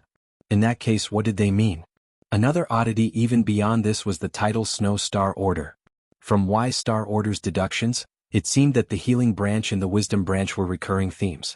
In addition, this all seemed to double back to the 12-pointed star, or, in other words, the Northern Star. That begged the question, how was this related to Snow Star Order at all? It seemed odd. The only one of the 3 titles that seemed out of place. Of course, there was the possibility that it was a special title reserved for the Snowy Star Owl, but that just opened up more questions than answers, because in such a situation, this would mean that the oddities here were the title of Y Star Order and Northern Star Order. But, logically, an anomaly of 3 things couldn't be 2 separate parts of the whole. Right? Lionel's mind was spinning in overdrive. Visit. For a better user experience from what he understood, the Northern Star Order title was very rare, so rare in fact, that it had been many generations since it last appeared. The Y Star Order title appeared 3 generations ago, but didn't seem to receive the same rarity attached to it. What was odd was that according to Lionel's grandmother, Y Star Order and Snow Star Order appeared in history at about the same rate, while Northern Star Order almost never did. By now the oddity was obvious. If Lionel was the creator of the tablet, an existence he had to assume was either alive or had at least once been, what would his purpose be? Likely it would be to pass down their lineage. In that case, how would the titles be related to this? Well, in all likelihood, those who received these titles would be the ones the creator placed the greatest hope in. Deanna. The creator wouldn't be able to pick and choose who ended up with their tablet. However, if one was intelligent enough to be capable of passing on their lineage through a tablet, wouldn't they also be capable of maximizing their effort? If Lionel put himself in such a person's shoes, what would he choose to do? Well, instead of throwing a fit and stressing over exactly who was lucky enough to find their inheritance, I would instead tag them. I would give them just enough strength to build up an empire for themselves, and allow them to procreate and germinate through several generations. By then, an investment in what once was just one or a handful of people would suddenly become an investment into millions, billions, even tens of billions. Visit. For a better user experience then, at my leisure, I would go through these individuals one by one. Over hundreds of years, thousands, tens of thousands, and even more, the number of individuals I would be able to test and groom would be almost too much to count. Eventually, I would get lucky. I would find a candidate that matched my requirements and smile upon realizing that everything had finally worked out. Then, I would bestow such a person a title that would raise them above the rest. Such a person would have the greatest chance of maximizing my lineage and ensuring that what remains of me blossoms forth, growing to the potential I always knew it had. Of course, these were just Lionel's thoughts. It was a logical progression of things he felt had a better than 90% probability of being true, though he was certain that he was also missing large chunks here and there, not to mention several fine details. But why was this all important? What weight did it carry? Well, just logically speaking, if such a person was indeed a genius and they chose to create multiple of these titles, the names given wouldn't be meaningless, right? In fact, such a person would likely place dividing tiers among these names where certain titles would be worth far more than others were. If Lionel was such a person, he would most definitely rank Snow Star Order at the very bottom. After all, its origin was the weakest of the lineage factors and it was tied to the weakest of the beasts. As for Wise Star Order and Northern Star Order, they would be far better. They encompassed a potential that touched upon all the beasts and were applicable to all of the lineage factors. Logically then, wouldn't Wise Star Order be just as rare as Northern Star Order? At the very least, even if Wise Star Order was a step below Northern Star Order, it should still be more rare than Snow Star Order. Right? The latest _IP_SODIs are on the website. So the question was, why was it that Wise Star Order had appeared so frequently in the history of the Luxniks? Shouldn't such a powerful title be more scarce? As the creator of this lineage factor, wouldn't I feel far more selective when handing out the most precious of my titles? Of course, that was just an oddity. What if it was just a coincidence? It might be. After all, Lionel knew so little about these matters, definitely far less than his great ancestor Wise Star Order. Unless it is that there was never more than a single Wise Star Order to begin with. Maybe, since the very beginning, such a prestigious title had only appeared once and its importance was cleverly hidden over the years by the very same man. Lionel's lips curled into a smile. You can read my mind, right, ancestor? So I don't really need to waste my time repeating all of this? Lionel flipped his palm, a silver disc appearing in his hand. Hey you useless hunk of metal, what's Ancestor Wise Star Order's ability index? Ping visit. For the best experience replying to Seed, Squinting Eyes Face Ability Index. Soul Manipulation. Tier 5. Immortality. Lionel chuckled dryly. Son of a bitch.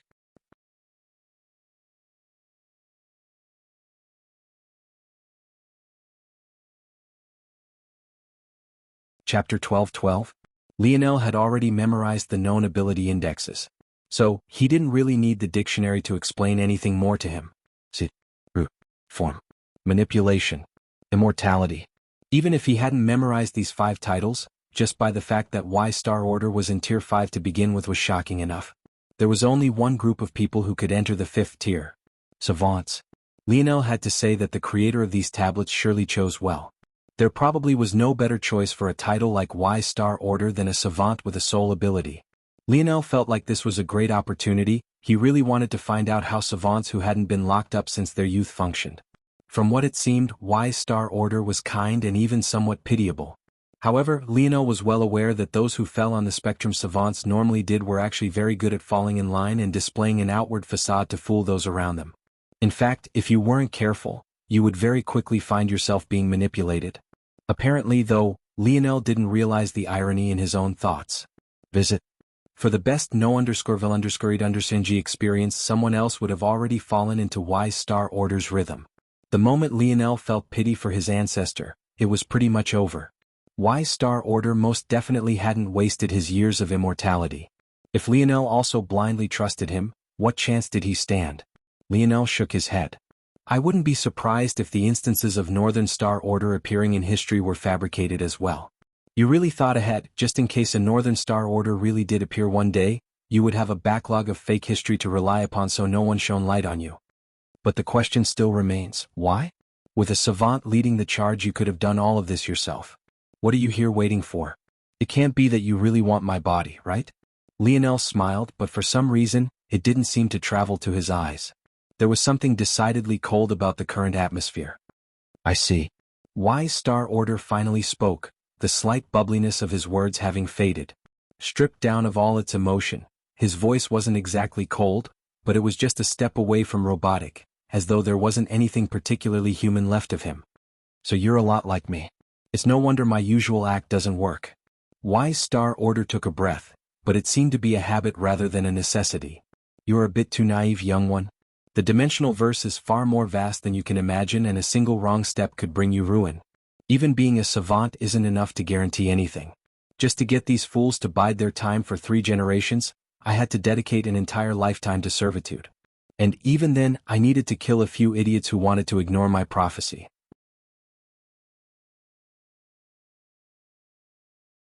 If it wasn't for the fact that I do indeed need your body, I would prefer to have you as a subordinate. You and I can see the world similarly, and I wouldn't have to worry about you doing something foolish. The latest _IP_SODIs are on the website.